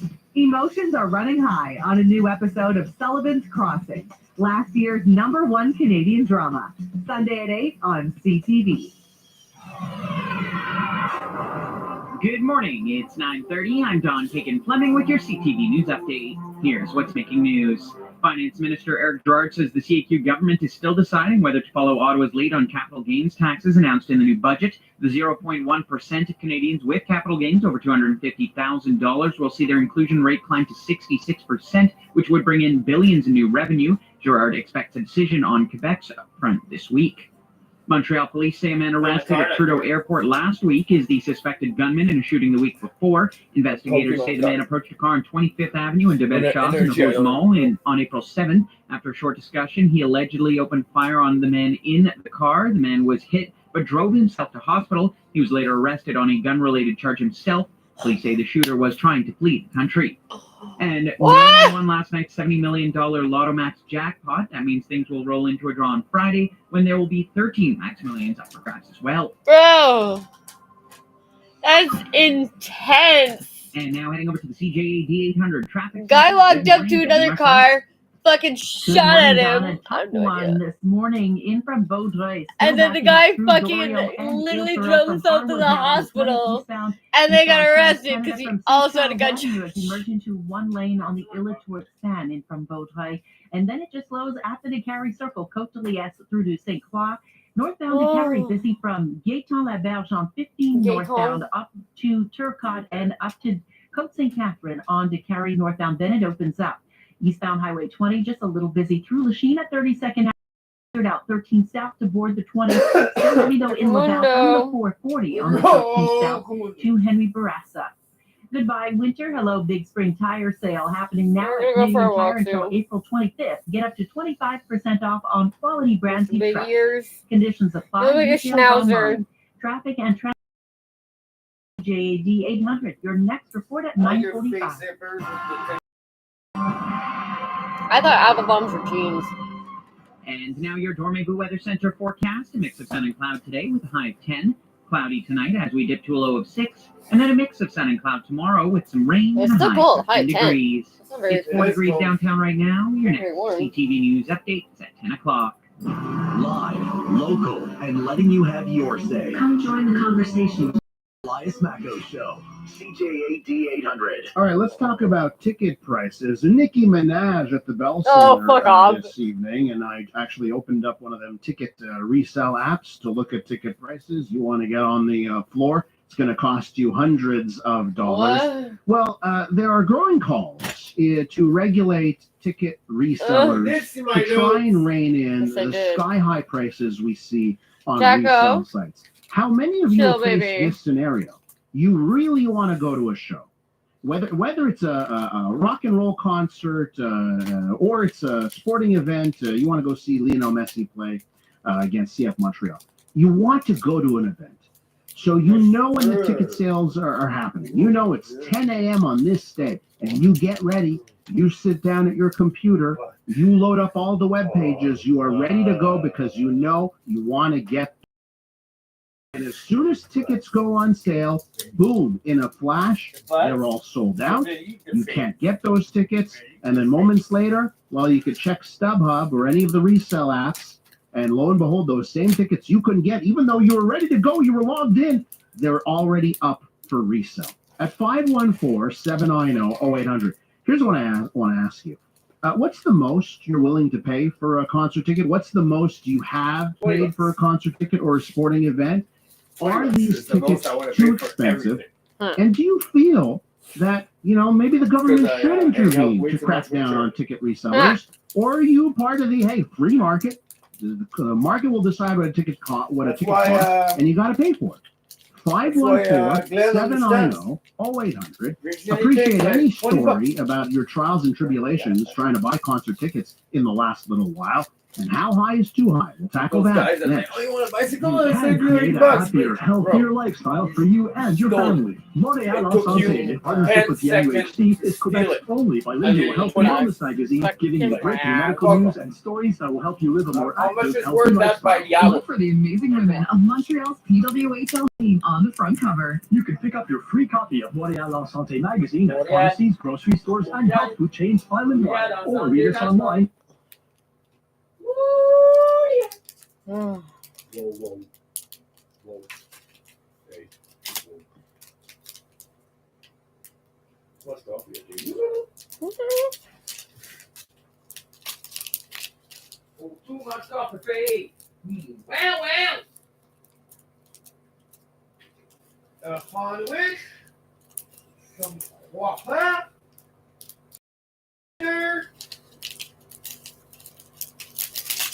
You done?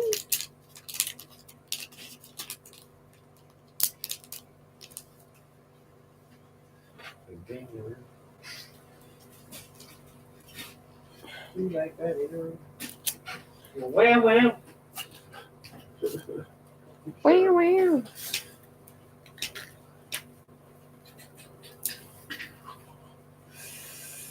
You're supporting a local business.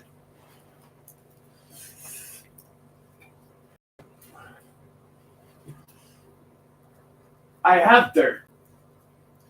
No, you're not taking my dirt. No, you're not taking my dirt. Okay, lady. It's my dirt. Your dirt? So dirt. Want to do me a favor? Same great product, new lower price. What? The leopard print bag. Yeah? I'll pass it over to me. Yeah. Yeah. Very organized, though. Yeah. My trash makeup.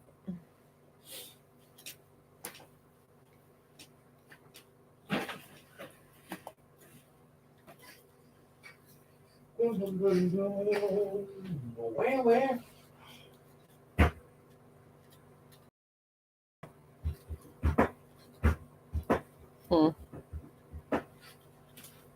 Looks.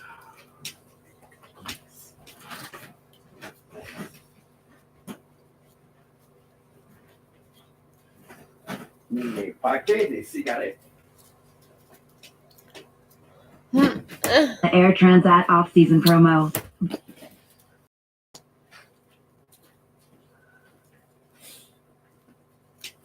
Should I bring my different lights? Why not? Good. Let's go.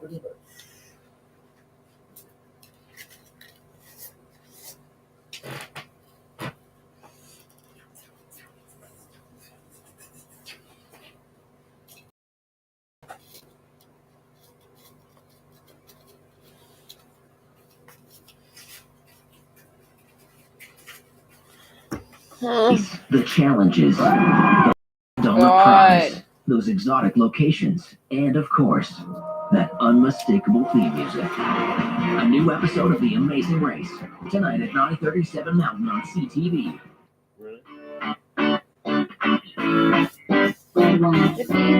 Let's go away. Say what they're Let's go to the beach, eat, let's go get away. Say what they're gonna say. Have a drink, clink on the Bud Light. Montreal calls in and speaks out.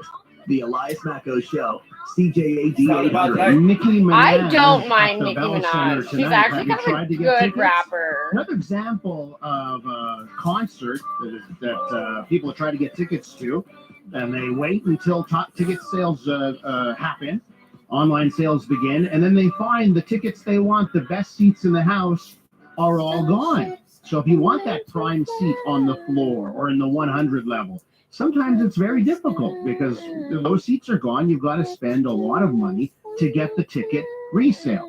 At 514-790-0800, I'm asking you about the cost of tickets because there are growing calls for even government to step in to rein in ticket resales. I think this is a bit of I remember the match at a moment, okay? But I also want your stories got about the what foreground, you've gone through to get tickets, how much and, you're willing to all spend, of those and if chicks you were believe there, the cost of and they tickets were yelling is so too loud. much. Now, Craig, you You couldn't even hear the music. I paid You couldn't even hear them singing $2,500 for 4 tickets. They were yelling so to fucking see loud. Metallica It resonates at in the the Big Dog. fucking motion That center. Are you was serious? face value. So it's amazing. When I saw $2,500 for 4 tickets, I Metallica, thought Craig really? paid the resale. Like no, that was the the band face that value fucking of ruined the tickets, Rock right? Fest. And Karen writes this. I love this note, right? Keith's, Good morning. I feel brother-in-law sorry that young people brought him to never got to Metallica. experience lining Yeah, up but for their Metallica's like favorite kind rock of the reason groups. we don't have This Rock was Fest. so much fun when you because got they your were a ticket, headliner and it for felt Rock like Fest. a feeling and of they didn't show up. accomplishment.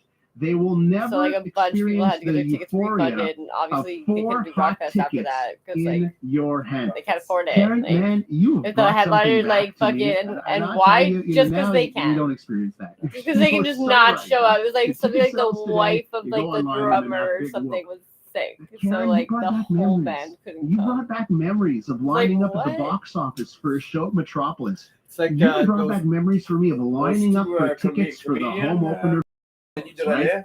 That's gone nowadays, right? And it's They it didn't want is to go to that so show because interesting. On the text line, listener writes me about 4 tickets to the Rolling Stones directly from SeatGeek, not resale. I thought SeatGeek was resale, but maybe it was the direct seller listings.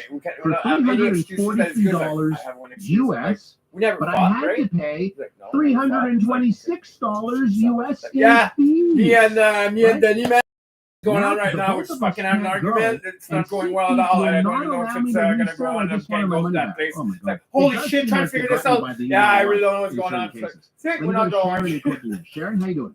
I like you guys. I wanted to tell you about my Asshole. horrible experience. But it worked Tell though. me. Okay, I haven't been to the Bell Center in many years. The last show was Barbara Streisand. Barbara So I went to Streisand. Okay? So I figured I could get it. Yeah, you are over such a the phone. hardcore Barbara Streisand fan. Sell tickets over the phone. Not wait. So they give me the phone number and I get 10 a call. I get 10 different prices. I don't like any of that stuff. I wasn't giving a credit card to somebody I didn't know. I got into the car. You're just a fucking pain in the went ass. downtown, no place to park. It's totally like a slum area around the Bell. Not one sign along René Levesque. I mean, for tourists to say this is your Bell Center. Nothing. So I didn't know where it was. I forgot. I come in. I say I'm buying a ticket for Andrea Bocelli, but I stopped on the way out by someone, obviously a scalper, and the guy standing at the bell said, "Oh, he's legal." I said, "No, I'm not buying from him." Didn't even ask the price. I walked in to the Bell Center. I said, "I want to buy a ticket." "No, you cannot buy a ticket." Oh, really? Listen, so I paid to buy, but So they're going to send me something online that I have to log in. I said, "No, I want a ticket." "No, we can't." Wow, do that. So that's I got a receipt for what I ridiculous. paid, which was $350. Wait, to sit in row O, I couldn't see anything because, God forbid, the floor should be inclined. I mean, it's a lot. I hate Or the should be center. I inclined. hate it. Wait. That's how stages are. That's why upstage is the back of the stage. The second day before the show, the third day, I get nothing online. I keep calling. They couldn't get my name right, so they never sent me whatever to download. Whatever I downloaded was the when I arrived was the wrong thing. The guy at security knew me. So go back outside, go in, go get a ticket. I had proof I had paid. It was horrible. There's no restaurants around the area. The backtown, it's like a slum.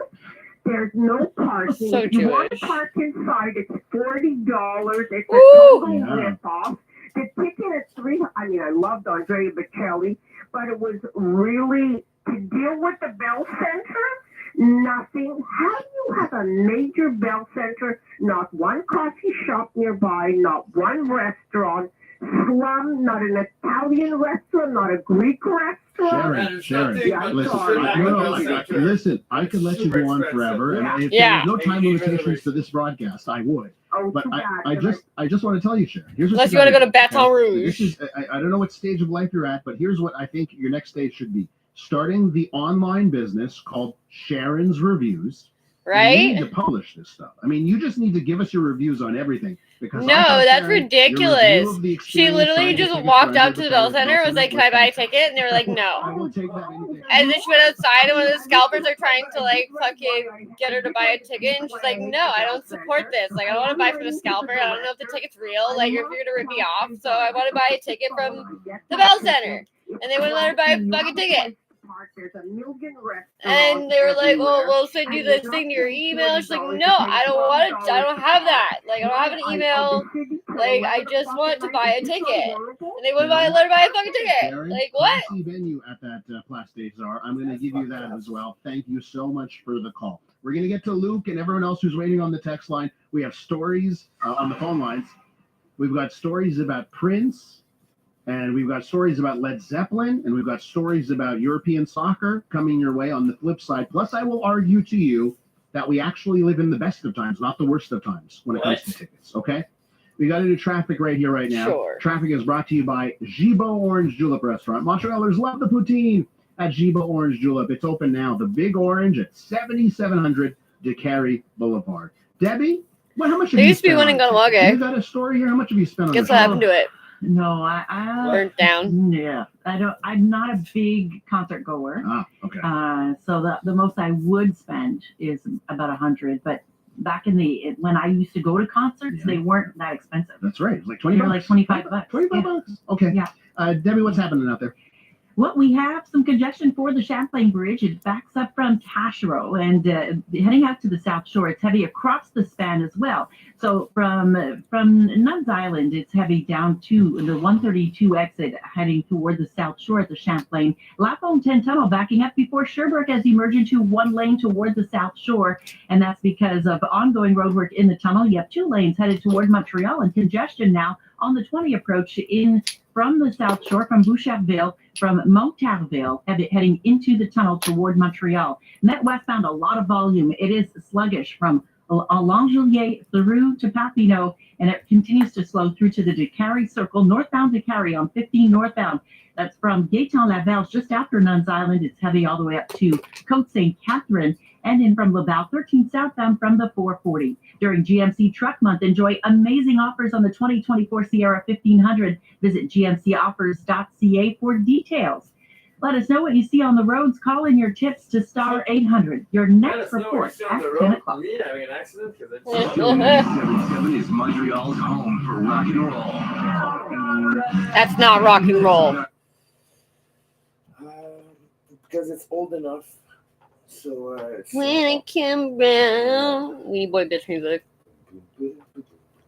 Fucking Good Charlotte, or no, not Good Charlotte. Green Day. That's what ruined fucking all music. Oh, fucking Weenie Boy bitch music.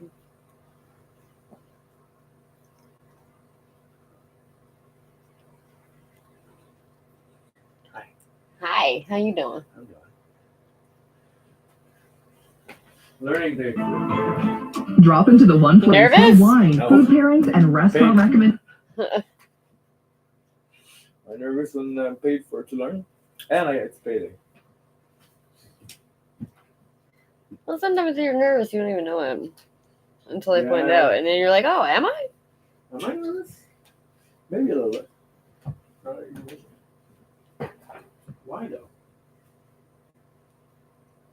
Personal day. Now that they know how you work well. See, reputation in this job is everything. And the fact that Dean has such a great reputation and a very... He's giving me now a really good reputation. That's what this is. This is a social kind of thing. Like, oh, this is Dean Underling. It's cool. You know? Yeah. So... I think you're in a good mood. I was nervous. That's true. You and your group go. Yeah, but that's the pain. It's the pain talking. The pain, the clumsiness. Like, I don't say anything when your hormones are controlling your fucking attitude. who, me? No, me. Oh. It's always the day before, and then like the day that I get my period, I'm like, oh, I was a bitch yesterday. Sorry. Really? Yeah, but at the time I think I'm justified. I go to bed. I don't remember you were a bitch. I don't even notice you. There you go. I don't even notice you're a bitch. Yay. With all-wheel drive from $399. No. Yay! No. Nay. Nay. How many yay? So much nay.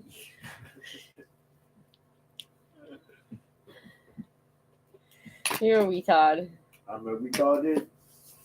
Okay, let's stand up. Real Slim Shady, we can do it. Yeah. All we have to do is move one up to the chair. Oh my God, hang on. Hang on. Right there. Wait. Go up to the chair. Wow! Oh, cold. Oh. Cheryl. Cheryl? Roll in. Yeah, she's fucking mouthy recently. Fucking loud as shit.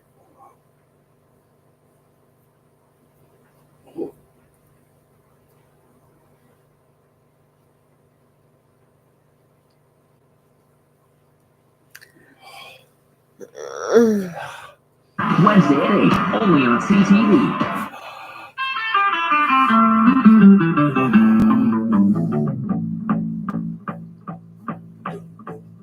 Time for your take on the morning's hot topics. Call Elias at 514-790-0800 or text at 514-800. Oh, do you remember this tune? Longtime listeners of the Elias Macco Show. We used this DJ Shadow and Run the Jewels song as our theme song for 1 year. Well, just announced, literally moments ago, DJ Shadow will come to Montreal in October. Woo! October 11th is his show. And right on cue, because this is a show that I'd love to go to, but good luck getting tickets as we discuss how difficult it is right now to get tickets, especially the great seats at a decent price. Lots of complaints are happening right now that to get those seats of the shows you really want to see, the resellers control the market. They're charging too much, okay? So 514-790-0800. What's the most you've spent on a ticket? How much are you willing to spend? I'd love your thoughts on how it is navigating the current ticket market. Luke's been very patient. I'll start off here with Luke in St. Jerome. Hi, Luke. Yeah, that's my Hi, bag. lads. Before I start, my daughter really On the wants to stair? say hi on the radio. Hi. What's your daughter's name? Sage. Cool name. Sage. Sage, are you nervous? Sage is nervous. Okay. So How old she is says Sage? no. Sage is 7 years old tomorrow, Friday. Oh, Sage, happy birthday tomorrow. And she's going to be 8 tomorrow or 7 tomorrow? 7. 7 tomorrow. 7 on Friday. Wonderful, Sage. So happy birthday on Friday. I think he knows And what day it is. when you regain your voice, you give us a call back, okay? Hi. You got the hi on the board. Amazing. Okay, I'll Luke, what make do you it want to say? I go to see a lot of shows all over the place. An example is last week in Vegas, I wanted to go see Love before it shuts down in July. And as long as you shop your price around, and there are people who don't try to get. There were some tickets for Love, super good tickets going for $500 a pop. I ended up finding them for $79. So the reality is you can shop around a little bit and find them. But I don't support the gouging idea, so much so that I actually have season tickets to PWHL. Front row seats, center ice, right on the blue line. You can't get better than this. And I refuse to sell them online, even though this game on Saturday, I'm literally stuck to the bench. I'm right behind the bench on the ice. I'm bringing my son. I give them to customers. I give them to friends. That's where I was. I would rather give them away than behind sell the them for goalie. the price that I could potentially get. Well, Luke, that ticket that you hold, right? That's the game at the Bell Center you're talking about, right? Oh, yeah. So, yeah. you could sell those tickets and pay for your season tickets, n'est-ce pas? These tickets, we're right on the bench. Like literally, we're stuck to the bench. We see the players that are right in front of us. I could probably sell them for $500-600 a pop, pay for the entire season with those 2 tickets. Again, that's gouging, and I cannot support that ever. Well, Luke, listen, Fucking Dudley it's Do great Right to over hear here. that, right? It's great to hear someone that says, no, I'll give them to friends, I'll give them to family, and won't gouge it. What do you think about the people that do it, right? The people that, they use bots or whatever it is, they get those tickets and they resell. He was Do you think coming it's over. free He said, market, okay, just let people do what they do? People, you got to do some hunting, get a good deal, or do you think it should be reined in? So I believe in the free market, but at the same time, I also believe in human decency. What they're doing is not right. I wanted to go see Tool. Yeah. 1,500 I was like, I people. want to go The to first the one Tool that they come concert. I over really to want to give go. a I bracelet with a couldn't number because on it. people are And gouging. then they And so randomly they're chose one depriving number. people like me And then of a it was decent Sappho. experience She was the third one to pass. She was number they want to do 500 this. something. And I'm sorry, but that's not human decency. You want to make a couple of bucks, I get it. But you buy $100 ticket, you sell it for $300, $400, $500, $600. That's just not cool. Luke, thanks very much for the call. The counterpoint that I would have to what you just said is somebody's paying. You know what I mean? Like I get it in this vacuum where someone's trying to gouge and the ticket doesn't get sold. For some reason, the market, if you believe in the market, well, the market is deciding that ticket has value. Here's a text message, by the way, from a listener. I saw Prince at Place des Arts, his second to last concert in Montreal, 4th row, for $240. I had 2 phones dialing in the number over and over for 20 minutes. Another story about the lengths we had to go to get tickets. But let me give you an example, okay? So soccer fans, football fans, real football, or as they would call it, soccer here, okay? Lionel Messi, superstar, amazing athletes going to come to Montreal. So I just went and looked up the tickets, okay? So on May 11th, when Lionel Messi is here, cheapest ticket you can find to get into the venue. It's going to be just over $300 Canadian, okay? That's the cheapest ticket. All the tickets, generally speaking, are way more expensive. You're looking at $1,000. Some tickets are as high as $10,000. Those are the ultra premium seats. But you're going to pay a pretty penny to see the one of the world's biggest sports superstars. And maybe that's expensive. I get it. But we also live, like I was going to say before, we live in the best of times, not the worst of times when it comes to tickets. Well, if you can't afford to see Lionel Messi, but you really want to see soccer, Okay. might I encourage you to see any of the other games of CF Montreal? Their home opener is on Saturday, right? This Saturday, 7:30 p.m. They're playing Orlando City, okay? ORL City, gotta be Orlando City. $5. I don't know. I don't think so. $5 for a ticket. $5 US. Ticket resale site right now. $5 US to get in the building and watch CF Montreal. And then I'm looking at the other game. Columbus Crew 4 days after Lionel Messi, You don't have any of your $7. Nashville, glass ones? $9. Huh? You know, DC United, $9. Okay, well, So I have there a are joint deals rolled to be already. had, and I'll say this: over the last couple of years, before Baby came into life, I would say I've gone to more shows than I've ever Or we gone can to. smoke the And joint what I I've have done rolled. is I've used the But what ticket are you gonna apps smoke? to my advantage. And part of it was because I lived downtown for 4 years, so I was walking distance to all types of venues. So I literally would go last minute that afternoon and do a search for the tickets. Sometimes you end up getting the absolute best deals at the last minute on these apps. And ladies and gentlemen, back in the days where you'd have to line up, right, or you'd have to make phone calls for 2 hours trying to get through, you didn't have access to those kinds of things, right? So I'll make the opposite argument that in fact right now, you know, maybe you can't get that one show, the ultra premium show at the best seats in the house. Maybe that's more difficult and people are getting gouged on that. But I think overall, I think things are actually getting better. Cosmo writes me this: "Hey, Elias, it's all about free markets. Resellers are just scalpers. Scalpers have been around since the gladiator games at the Roman Colosseum to Mozart's concerts in Vienna." So there you go. And by the way, some people took issue with Sharon's hot review of the Bell Center, pointing out that there are restaurants and coffee shops around the Bell Center. I'll say this: I'm going to split the difference. I've been to other cities where the main arena, it is just all restaurants and coffee shops around the arena, and the Bell Center, it's not there. So I'll split the difference between Sharon's take and what I'm getting on the text line. Gotta leave it there. When we return, Eric Duhem, the leader of the Conservative Party of Quebec, is going to join us. He's going to give us his reaction to the leader of the PQ, Paul Saint-Pierre Plamondon, ramping up the rhetoric on a referendum. Stay tuned. You're listening to the Voice of Montreal. News, talk radio, CJAD 800, an iHeart radio station. This newscast brought to you by Renovco. Renovating? Go with the consumer's choice for all your renovation needs. Call Renovco 514-856-9993 or visit renovco.com.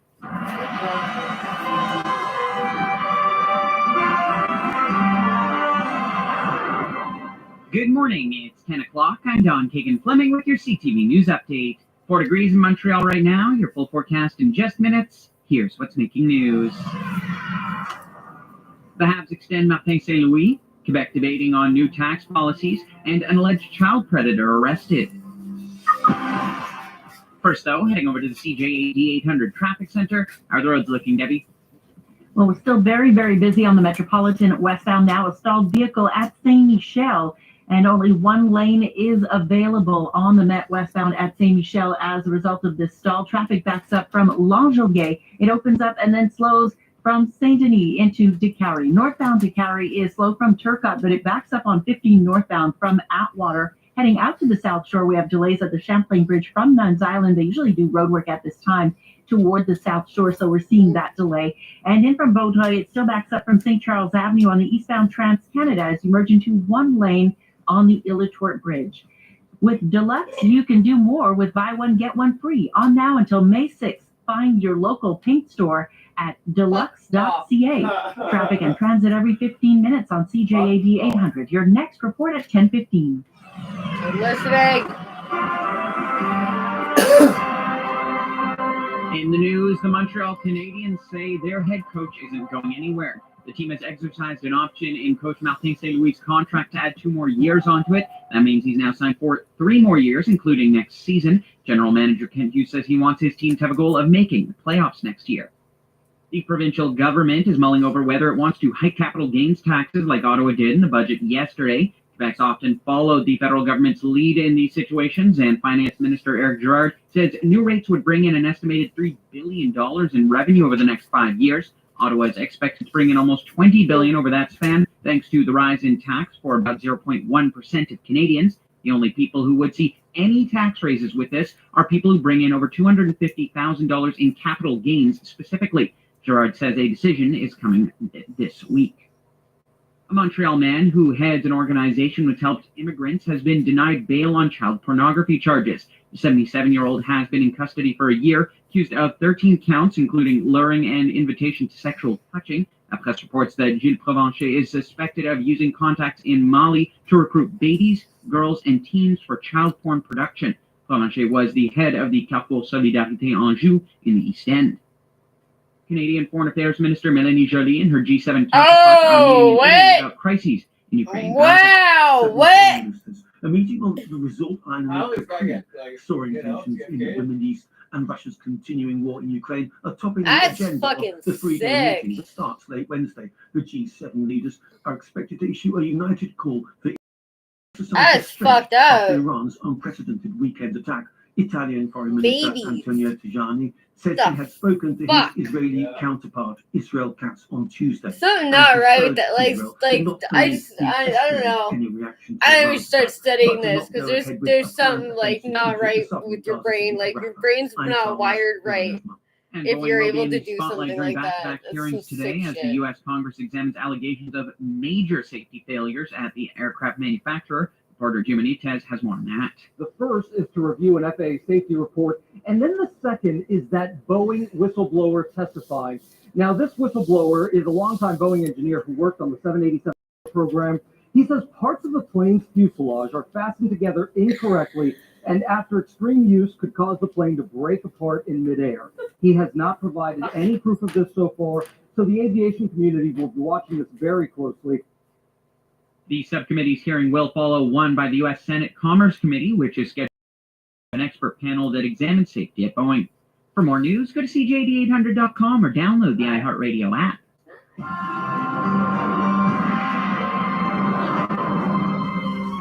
And now your Dormez-vous Weather Center forecast. A mix of sun and cloud today with a high of 10.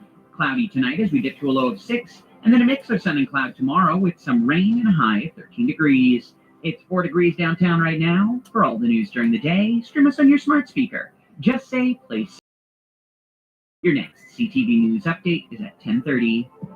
Got PC Office and shops the bonus redemption event at PharmaFree to get more free stuff for her points. If I redeem 50,000 fills, I'll get $65 off.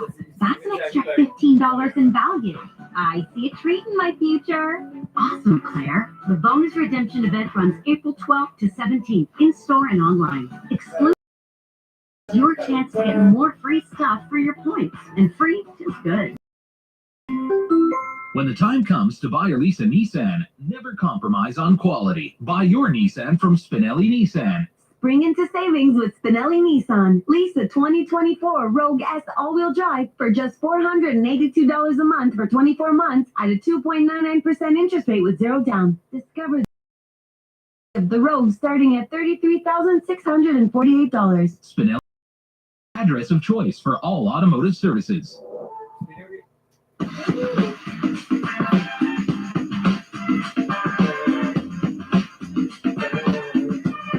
Fully charged and ready to roll. The Elias Macco Show. CJAD 800. Got a text message from a listener when we played DJ Shadow before, and they said, "Hey, Elias, that was your original theme song. Why did you change it?" No. Clarification, correction. That wasn't the original theme song. It was this tune, "Oh We" by Mark Ronson, featuring how we started off this show. December 31st, 2018, right? That was our first show, December 31st, 2018.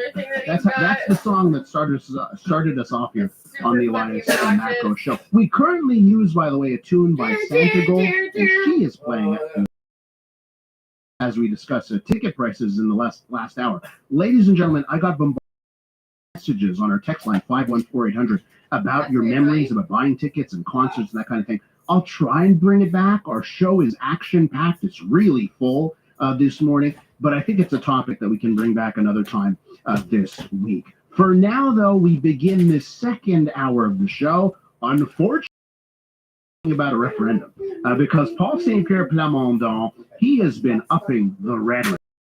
He's been going after Canada and its colonialism, it's all this kind of stuff. I want you to listen, by the way. Here's Paul St. Pierre Plamondon reacting to questions about his recent rhetoric. Here's what he had to say. My opponents, they can say very negative things about me. What matters is facts. And mentality is not to create fear. It's just to tell things as they are. so that we can make decisions that are not based on a fear of looking at the reality as it is. And the whole history of Canada is very constant on those issues, towards Francophones and towards First Nations. It's always been a regime that is based on colonialism, and when you hear the elected members of the House of Commons in Ottawa singing the God Save the King, we need to understand, and they will not change. It's a regime that perceive our difference, does not respect our cultural and linguistic difference. So the debate is on in this province, and one of the people calling out the PQ on their rhetoric is the leader of the Quebec Conservative Party. Eric Duham is on the line. Eric, welcome back to the program. Listen, you're all over this on X, on Twitter, whatever it's called. I see you back. One of a contributor here at CJD, Jean-François Lisée, former leader of the PQ as well. You're having some discussions with him. What's your take on what we're hearing from a guy who is riding high in the polls? Paul St. Pierre, I'll give him this. He's doing well in the polls. What's your take on his rhetoric? Well, first off, we have to remember that the PQ on the constitutional issue that we've never seen. We've never seen a Parti Québécois a referendum within the beginning of its mandate if it gets elected. They always had a reserve. They always talked about the association with the rest of Canada or the partnership, or there was always the PQ or the winning conditions, or there's always been kind of a buffer. But now there's nothing. He's going all in. The second thing is his rhetoric is very far, or even Jacques Parizeau. Yesterday, and I'm not a fan of Justin Trudeau at all. I'm going to vote for Podiev. Everybody knows that. I've never been a federal liberal. But to associate Justin Trudeau to deportation and execution of Francophones in Canada is insane. I mean, how could he end up talking about those things and he's talking like a guy who wants to redo the battle of the... I mean, it leads nowhere. We're not there. We don't want to split between Anglos and Francos like a few centuries ago. Is that his point? I really don't understand where he's going with that. I don't think it's good for Quebec society. It's not good for Canada neither. We don't need that. We need that, and it's a very bad idea. I understand that he had a Conseil National last weekend. They were all meeting in Drummondville all together, and he wanted to pump up the most radical separatists of his crowd. But unfortunately, I think for him, he's going to lose a lot of moderates right now.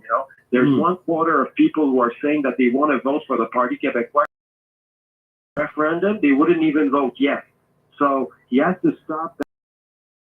Make a little bit more sense. Well, that quarter that you talk about, the quarter that say they're right now going to vote for Paul St. Pierre Plamondon, but they want nothing to do with referendum, okay? That quarter, where do you think they end up if they're going to leave the Parti Québécois? And what is your message or your play for that demographic to get them on? I understand that the PQ, you're right, they went up a lot over the last year. 12%, just before the last election, they were very, very low, and we thought they were going to disappear. And now they're going up because the CAQ is losing its former Parti Québécois supporters who are looking for somewhere to go.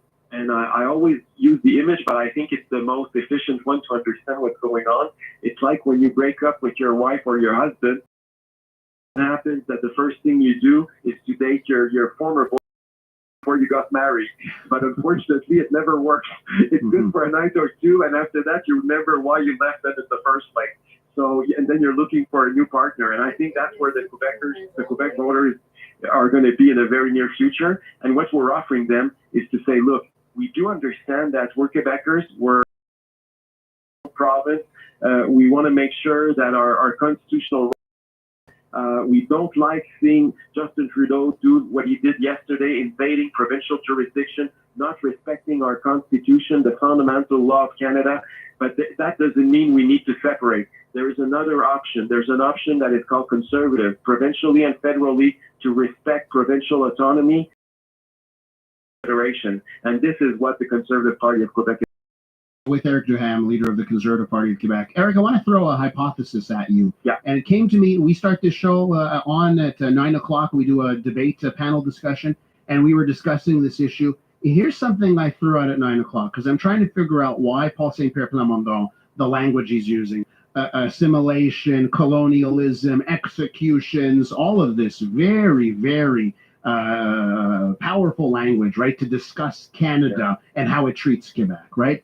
And here's was my hypothesis. I think Paul St. Pierre Plamondon is looking, right, at youth. And in this province, and we see it across the country, but in this province, you see students from Concordia, UQAM, McGill, you name it. They're out in the streets and they're protesting against Israel. They're having sit-ins at banks. And what do they say? Oppression, right? And I think Paul St. Pierre losing his mind, looking at young Quebecers, seemingly caring about the Middle East, not caring about Quebec. And he's like, how do I get them to figure out that we are the real oppressed? He's using the same vocabulary. Yeah. Well, first off, it's very that we're talking about. Secondly, instead of trying to copy them, you should them, because I'm sorry, but I hear things right now in the streets of Montreal that are unacceptable. There's people who came from overseas to live in Quebec and were happy to, but when they're denouncing what's going on outside of Quebec and they're doing it with violence, I think that we shouldn't support them in any way, form, or shape. And for me, it's un-Québécois what I'm seeing right now. This is not the Quebec that we live in. We're a place where we welcome everybody and we don't discriminate. And I'm very, very concerned about everything we saw since October 7th in Montreal. It's been one of the worst places in Canada, actually. And it keeps going and it's not ending. And I hope the government and police forces are taking it very seriously, because for many of us, it's very, very concerning to see the escalation of what's going on. And a political leader should not try to recuperate the vocabulary of those people. He should join us to denounce what's going on. So what do you think we should do about that? Because that vocabulary, what we see on the streets, it's been relentless. 6 months plus of this, right? So what do you think needs to be done here? Well, so we need to stop and it's always I understand, and I'm a big supporter of freedom of speech, and it's very important, and it's part of our democracy as well. But there's limits. I mean, when you're promoting violence, it's not freedom of expression. It's threat. It's criminal. I mean, you cannot start that, and you cannot use the argument that it's religious belief. Because that's another problem. There's a loophole, right? We have to admit on that. They're always using it, and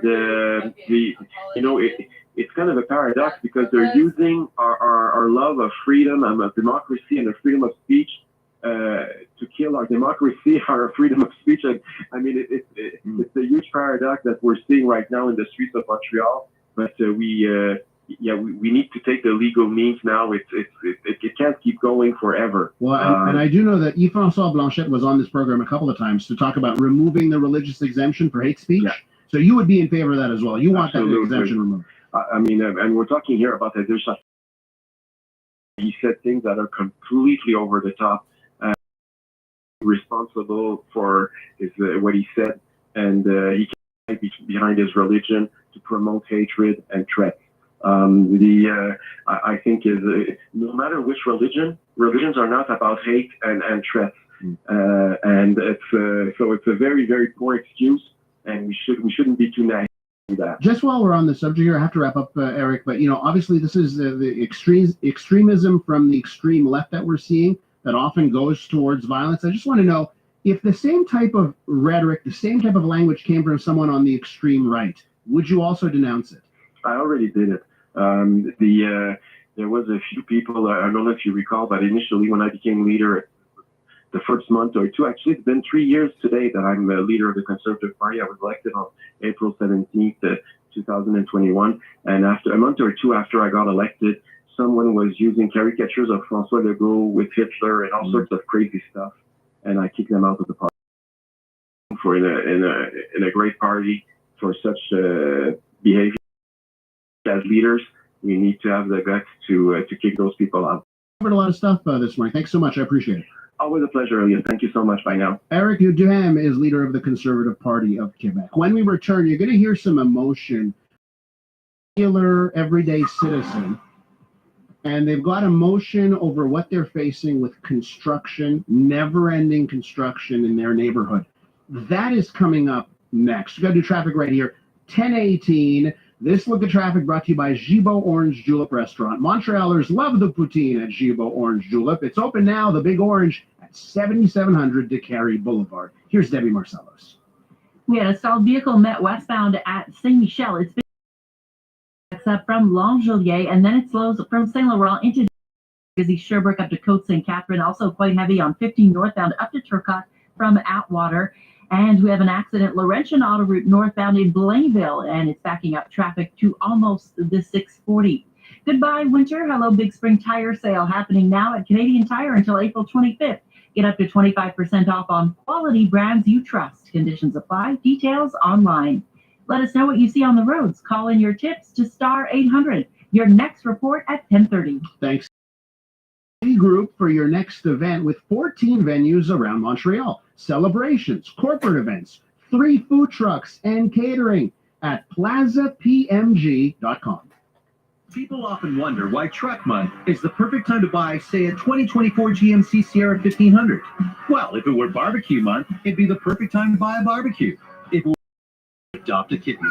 And if it were Install Flashing Neon Lights Under Your Car Doors Month, well, you'd probably pass.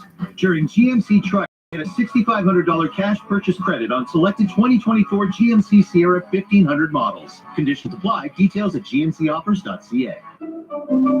While you're focused on your morning to-dos, your afternoon meetings, your evening commutes, or your late-night shifts, Desjardins Business is focused on more than 400,000 businesses at all hours of the day.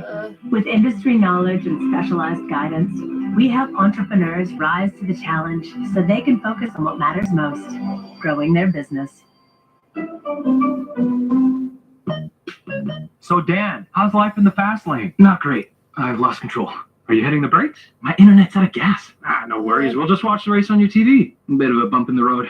I don't even have sports channels. Crash and burn, buddy. Sorry for the false start. I'm driving on empty. Switch to Bell and get 500 internet, your favorite TV channels, including sports and Crave, for only $89 per month. Visit bell.ca to check availability. Bell. Switching just got better.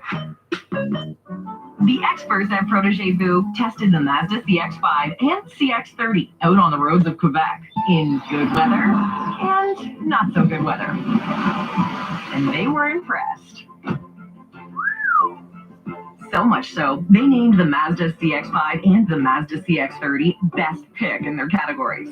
Looking for performance, refinement, safety, or reliability? Protégé Vu's best picks are now available at your nearest Mazda dealer. Are you tired of feeling like you're living in a sauna during the summer or an icebox during the winter? Say goodbye to discomfort with the help of ClickAir, your local experts in residential heating and cooling solutions. From installing energy-efficient systems to keeping your existing unit running smoothly, the team of certified technicians and electricians have you covered. Plus, get affordable maintenance plans and enjoy peace of mind all year round. Visit click-air.ca or call 514-366-3535. Click Air, where comfort meets quality.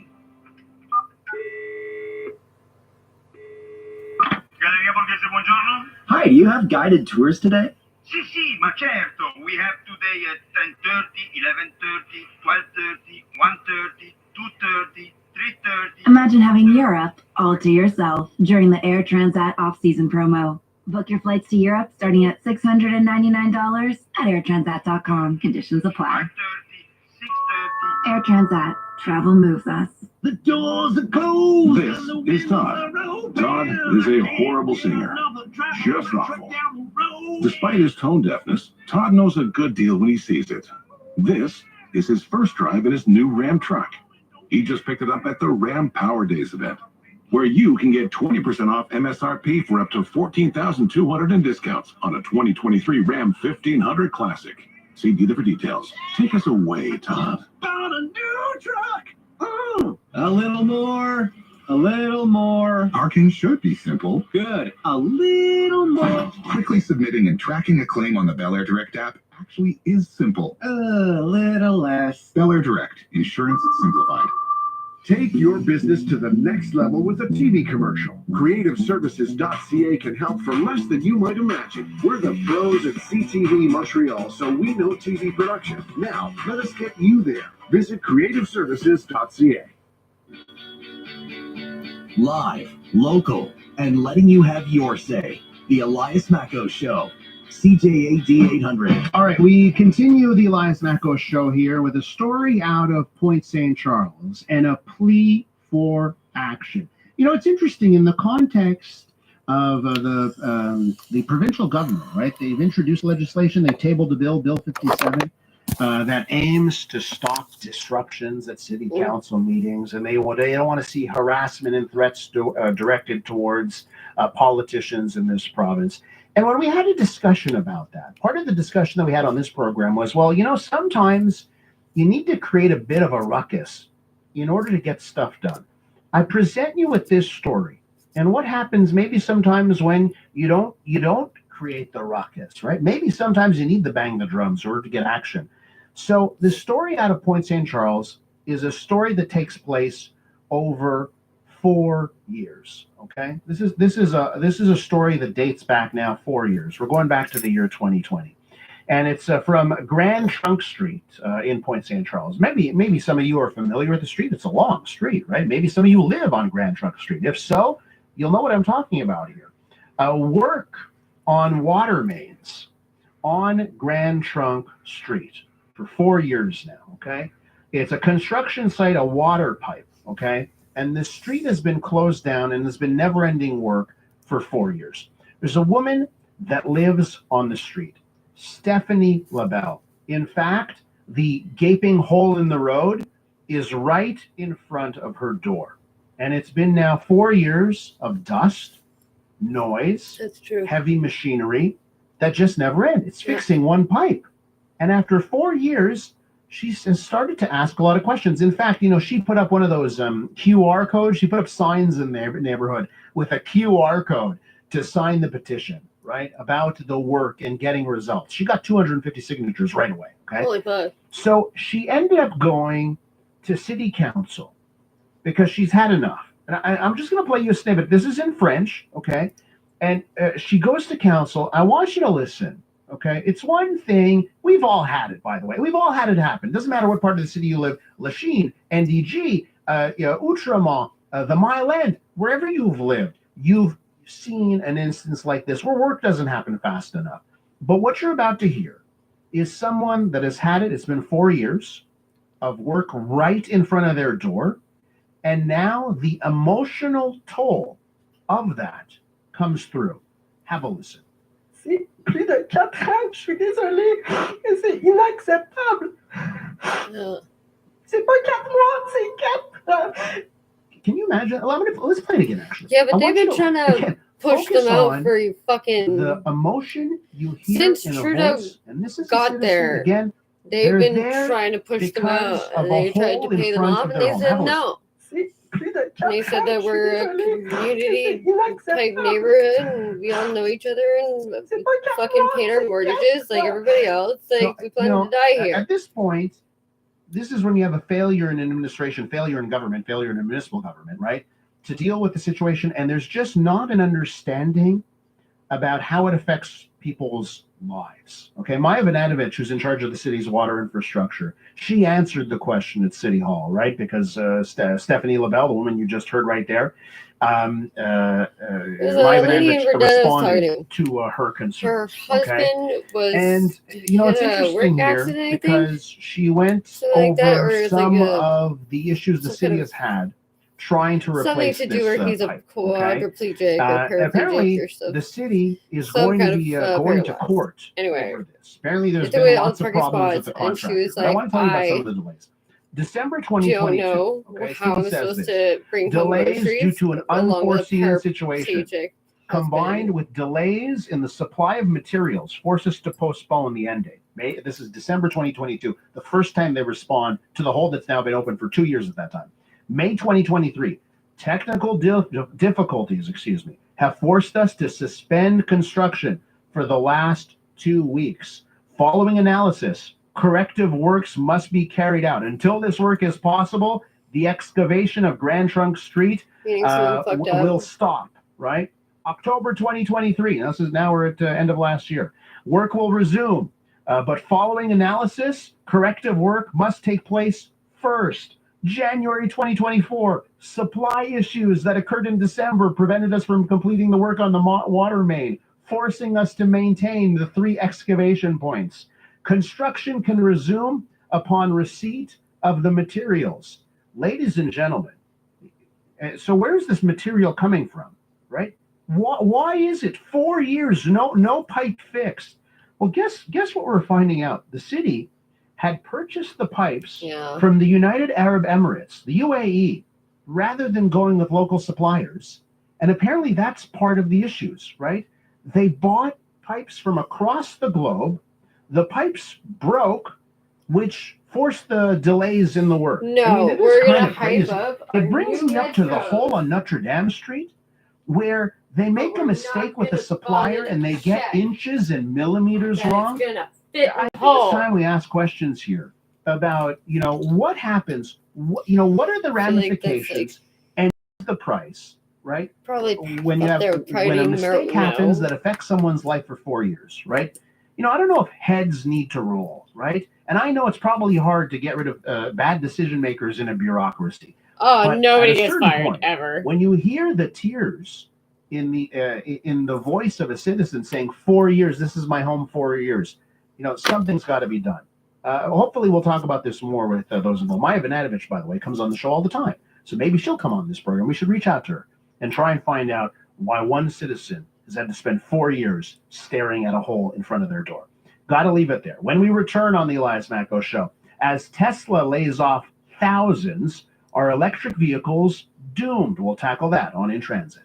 This newscast brought to you by Supermarché Yakovan in NDG and Pierrefonds. This week at Supermarché Yakovan, kebab sandwich 12-inch for only $5.99. Check out the flyer for more specials. Good morning, it's 10:30. I'm Don Kagan-Fleming with your CTV News Update. Here's what's making news. The Habs have extended their head coach. Martin St. Louis was headed into the last year of his contract, but this morning, General Manager Kent Hughes announced that the team had exercised an option in the coach's deal to add 2 more years onto that contract. An Air France Boeing 777 plane on its way from France to Montreal had to turn around mid-flight this morning. It's just recently landed back in France, and the issue seems to have been caused by a strong and bitter smell in the cabin, but no word past that. And passers-by on the Trans-Canada Highway near the Ontario border were startled this morning when they came upon a provincial police officer on the side of the road with gun drawn. It happened just before 9 o'clock on the eastbound side of the highway between Montreal and Ottawa. The SQ confirms a shot was fired, but the officer was putting down an injured animal on the side of the road. Ooh. And now heading over to the CJA D800 Traffic Center. How's it looking out there, Debbie? Well, we have this bright sunshine and quite a bit of volume on the Met westbound between Vio and DeCarry. Eastbound side just flows through the DeCarry Circle, Côte d'Ilias to Stinson. Northbound DeCarry busy from Sherbrooke up to the top. We have a couple of issues. Highway 13 southbound, an issue at Gouin, and traffic is moving fairly well over the Bisson Bridge. Laurentian Autoroute northbound in Blainville, we had an accident earlier. Traffic still heavy through Sainte-Thérèse, and Laurentian Autoroute southbound in Montreal at Henry Bourassa, an issue and traffic backs up from Salaberry. There are days when the traffic is ridiculous, but at Canac hardware stores, the prices are ridiculous every day. Visit canac.ca. Traffic and transit every 15 minutes on CJA D800. Your next report at 10:45.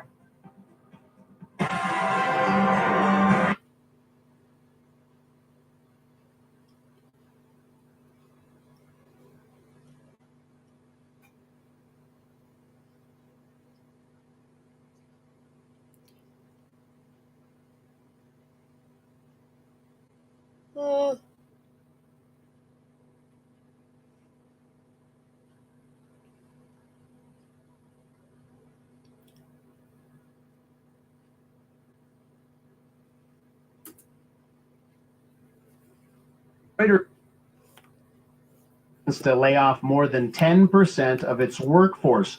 What does this mean for electric vehicles in their future? We'll discuss next. Radio Today is iHeartRadio, the latest breaking news, insider commentary, and #1 podcasts. All free, all in one spot. With iHeartRadio, the news comes with you in your pocket, your car, and at home on your smart speaker. With exclusive contests, information, opinion, and interviews. So much more of what you love. Easy and free. Download the iHeartRadio app today.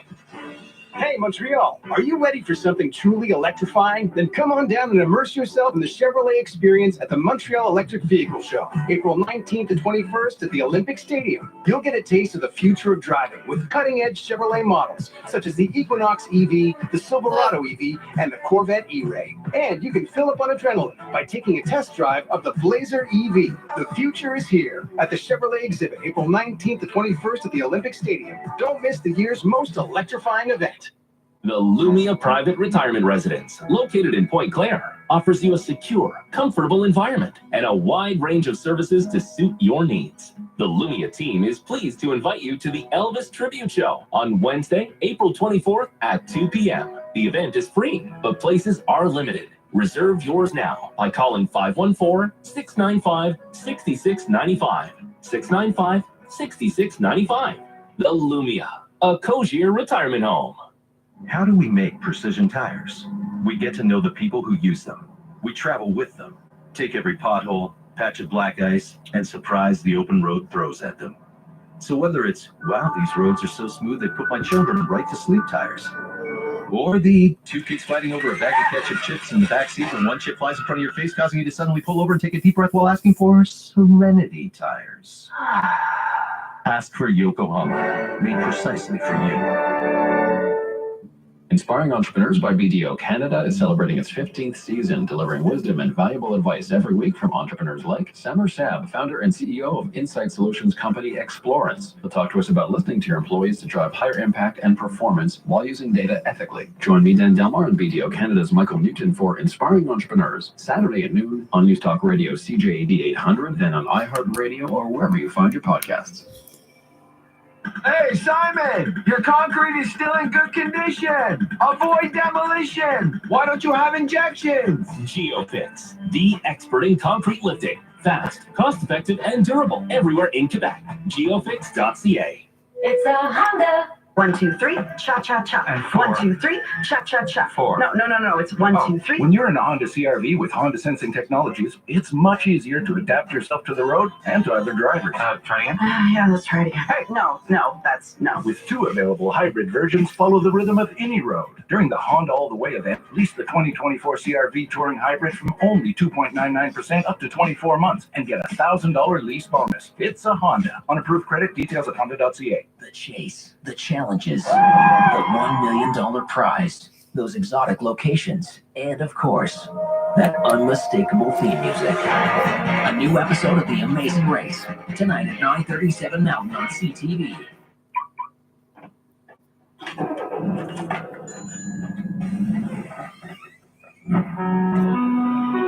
La STM vous souhaite la bienvenue à bord. He has an Opus card and a microphone. You're in transit with Elias Mackos, CJAD 800. Tesla is facing some tough decisions. According to an internal memo obtained by Reuters on Monday, the company plans to lay off more than 10% of its global workforce. This decision comes as Tesla navigates a downturn in sales and increased competition in the electric vehicle market. With the news, many are asking about how robust the electric vehicle market actually is and what the future holds for market-leading Tesla. With more on this, we go to James Lally, an independent automotive analyst based right here in Montreal. James, welcome back to the program. Good morning, Elias. Thanks for having me. Well, so what's your reaction here? Let's start off with the layoffs, right? Because the headlines don't look good, right? When you're 10% of the company will be laid off. What's your reaction to the news? Yeah, the headlines could seem alarmist, but it's important to keep the context in mind. So Elon Musk is a manager who really strives for efficiency, strives for productivity, and periodically Tesla will go through these big mass layoffs. Like it happened in 2022 where they laid off total headcount. 2019 they laid off 7% of the total headcount. 2018 9%. So you see it happen sort of every once in a while. And he's just obsessed with efficiency. He believes that smaller teams actually perform better, and I think he makes some good points there. He doesn't really like middle management in companies, so he tries to keep the organization as flat as possible and keep communication flowing as freely as possible between all levels of the company. So I think it's a part of it is corporate style. Part of it is also Tesla has faced some challenges in the market. Their products are starting to become a little bit more dated. The Model Y launched in 2020. They just on Cybertruck, but before that there was really nothing else. Model 3 was 2017. So I think they're facing a little bit more competition, particularly in China. And they also struggled with in Q1 they struggled with some production issues that affected their sales. And let's just talk about those delivery numbers that I know were quite disappointing to start off the year. And I've seen what you do on Twitter and X. You analyze the situation quite a bit there. How do you describe, that was a drop, any way you slice it. There was a drop for Tesla, and of course everyone's saying that EVs, and I believe it, EVs are the future of the automotive industry. How do you explain that drop? Yeah, the drop, so just to give everyone the context here, the drop, Tesla delivered almost 387,000 cars in Q1 2024. So that was a drop of 20% quarter over quarter and 8% year over year. The quarter-over-quarter part is not that rare. It's happened in the past where Q1 was a little bit softer than Q4, but the year-over-year drop was really the noteworthy aspect here. The only time, from 2016, I didn't check before 2016, but since 2016, the only time this happened where a drop, deliveries dropped year-over-year was actually Q2 2020, and that was because COVID, forced Tesla to stop production in their, two big factories. And so, it's noteworthy. But at the time, however, if you go back to 2020, their days of supply actually shrank from 23 to, I think it was 13. So 23 to 17. So they had less supply, and that was really what caused the drop. This time, their days of supply actually increased from 16 to about 30. So there's just a lot more capacity, a lot more supply than demand. So it's a different situation now than it was back in 2020 for Tesla. Well, what's the direction right now of the company? Obviously, Elon Musk, you mentioned his strategy when it comes to being lean and being efficient here. But where is he driving the company right now? Is it about cars or is it about something else?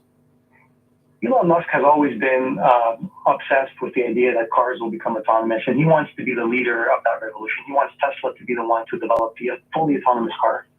And he's sort of been steering the company in this direction for several years. And really, this is the year where I think he sees what's happening with the auto market. He sees that there's other competitors that are coming into the EV space and that there's potentially less profit for Tesla to generate there. He's really putting all of his eggs in the full self-driving basket. In other words, making the car autonomous, because that has the potential to drive significantly more shareholder value and revenue for the company longer term. How do you view that, right? And then, for the record, I have a Tesla and I have this software, the quote-unquote full self-driving software, which is now no longer called beta, but supervised. I have it. It amazes me every day, but it's not perfect. It's not quote-unquote ready for prime time yet. How do you view that as placing all the bets on the company in that column? It perfectly exemplifies his management style. He's always been a high-risk, high-reward type of investor, and that's really what led him to invest in SpaceX back when it was very risky, and also invest in Tesla back when everyone thought he was nuts, because most car companies go bankrupt, right? It's very, very challenging to become cash flow positive and to sustain operations of the car company. So this is something that I think, from a fundamentals perspective, the upside, the opportunity is huge. Personally, as an investor in Tesla, and I used to be an investor in Tesla, I'm not an investor anymore, but I'm somebody who's a little bit more risk averse. So this is another high risk, high reward play. I don't think he necessarily needed to go as aggressive as he has, and maybe could have done a few things differently. Of course, hindsight is 2020. But I think what we're going to see for Tesla now for the next few years, we're going to see relatively flat growth on the vehicle side. There's just not a lot of cars in the pipeline. Cybertruck is ramping, but the volume won't really move the needle too much on growth year over year. And he's really betting that full self-driving the uptake on full self-driving will drive with the revenue and the profitability for the company moving forward. We're with the independent automotive analyst James Lally. He's based right here in Montreal. James, I sense an enormous amount of skepticism. And by the way, every time I talk about electric vehicles, I get the skepticism on the text line. The people that believe it's a fad, that gas vehicles will win the day.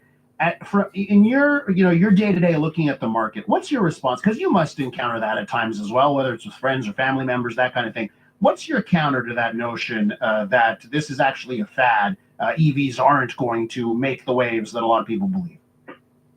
I don't think it's a fad. I think ultimately it'll ultimately become a lot cheaper for manufacturers, like in the long term, to manufacture EVs, and those cost savings will be passed down to consumers. And so it comes to a point where it'll be much less expensive to buy an EV that can drive as long as you need it to drive, and it is much cheaper to operate than it is to operate a gas car. That point is coming at some point in the future. It's probably not coming as quickly as maybe some people had expected it to come a few years ago, when they're looking, when the EV market was just, when there was an EV craze, an EV bubble in the stock market, essentially.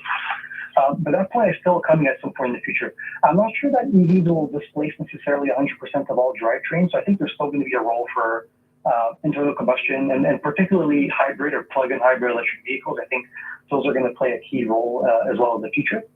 But I don't see, like, EVs are still growing like significantly year over year. Tesla's market share is not, because they were the first mover, and now other players have entered the market. So from a purely electric vehicle share perspective, Tesla share is decreasing. But overall, if you look at the share of electric vehicles versus internal combustion, it's growing year over year. And let me ask you this, James, because this has been a debate, right? Tesla hardly advertises. I think they're dipping their toes in advertising here. And I think there is a sense that some people just don't know. They don't have the educational opportunities here. Where do you stand on that when it comes to the direction, the push from Elon Musk, by the way, where he hesitates from that side of things, advertising? What are your thoughts on how the company has handled that aspect? I'm firmly on the side of they should be doing a lot more advertising as the market leader, as the innovator in the space, and as the best known brand and the brand that has the most to offer. I think from an electric vehicle perspective, we can see this in surveys, market research. We see that consumers think that electric vehicles are more expensive. In some cases they are, but in some cases they're not. Like especially in the U.S. with the IRA tax credit, there you can buy a Model Y for mid-30s, which is $10,000 less than the average car sold in the United States today. So cost is actually not quite such a barrier. People don't really know. People think Teslas are a lot more expensive than they really are. And then the other thing is there's other sort of psychological barriers that consumers have that prevent considering electric vehicles around charging, around range, around longevity, and sustainability. These are all questions that people have that are justifiably so because it's a new technology. And Tesla really hasn't played the leadership role in filling that space with answers and really solving and countering some of the rhetoric and some of the sort of misinformation that's being put out there by other companies that don't have as much to gain, right, from electric vehicles doing well. James, let me ask you about your crystal ball for the next year. In a year's time, where do you think the EV market is at, where Tesla's at? Well, it's a very interesting question, Elias. Like I said, Tesla's at this crossroads right now where if they don't have FSD, full self-driving doesn't deliver strong growth, people don't start buying it, the uptake doesn't, if there isn't a significant uptake, I don't think Tesla financially in the next few years, maybe a year or two, will be doing very well until they're able to commercialize a mass affordable electric vehicle that can reach a broader audience. So I'm not too optimistic about the financial future. It'll obviously perform well. It'll still survive. I'm not saying they're going to be going bankrupt or anything, but financially, I think they're for some tough times, and I think we're seeing that in the stock price. Tesla is like at 40% of where it was back in 2021, and the market is almost at all-time high. So I think the market's sort of discounting that already.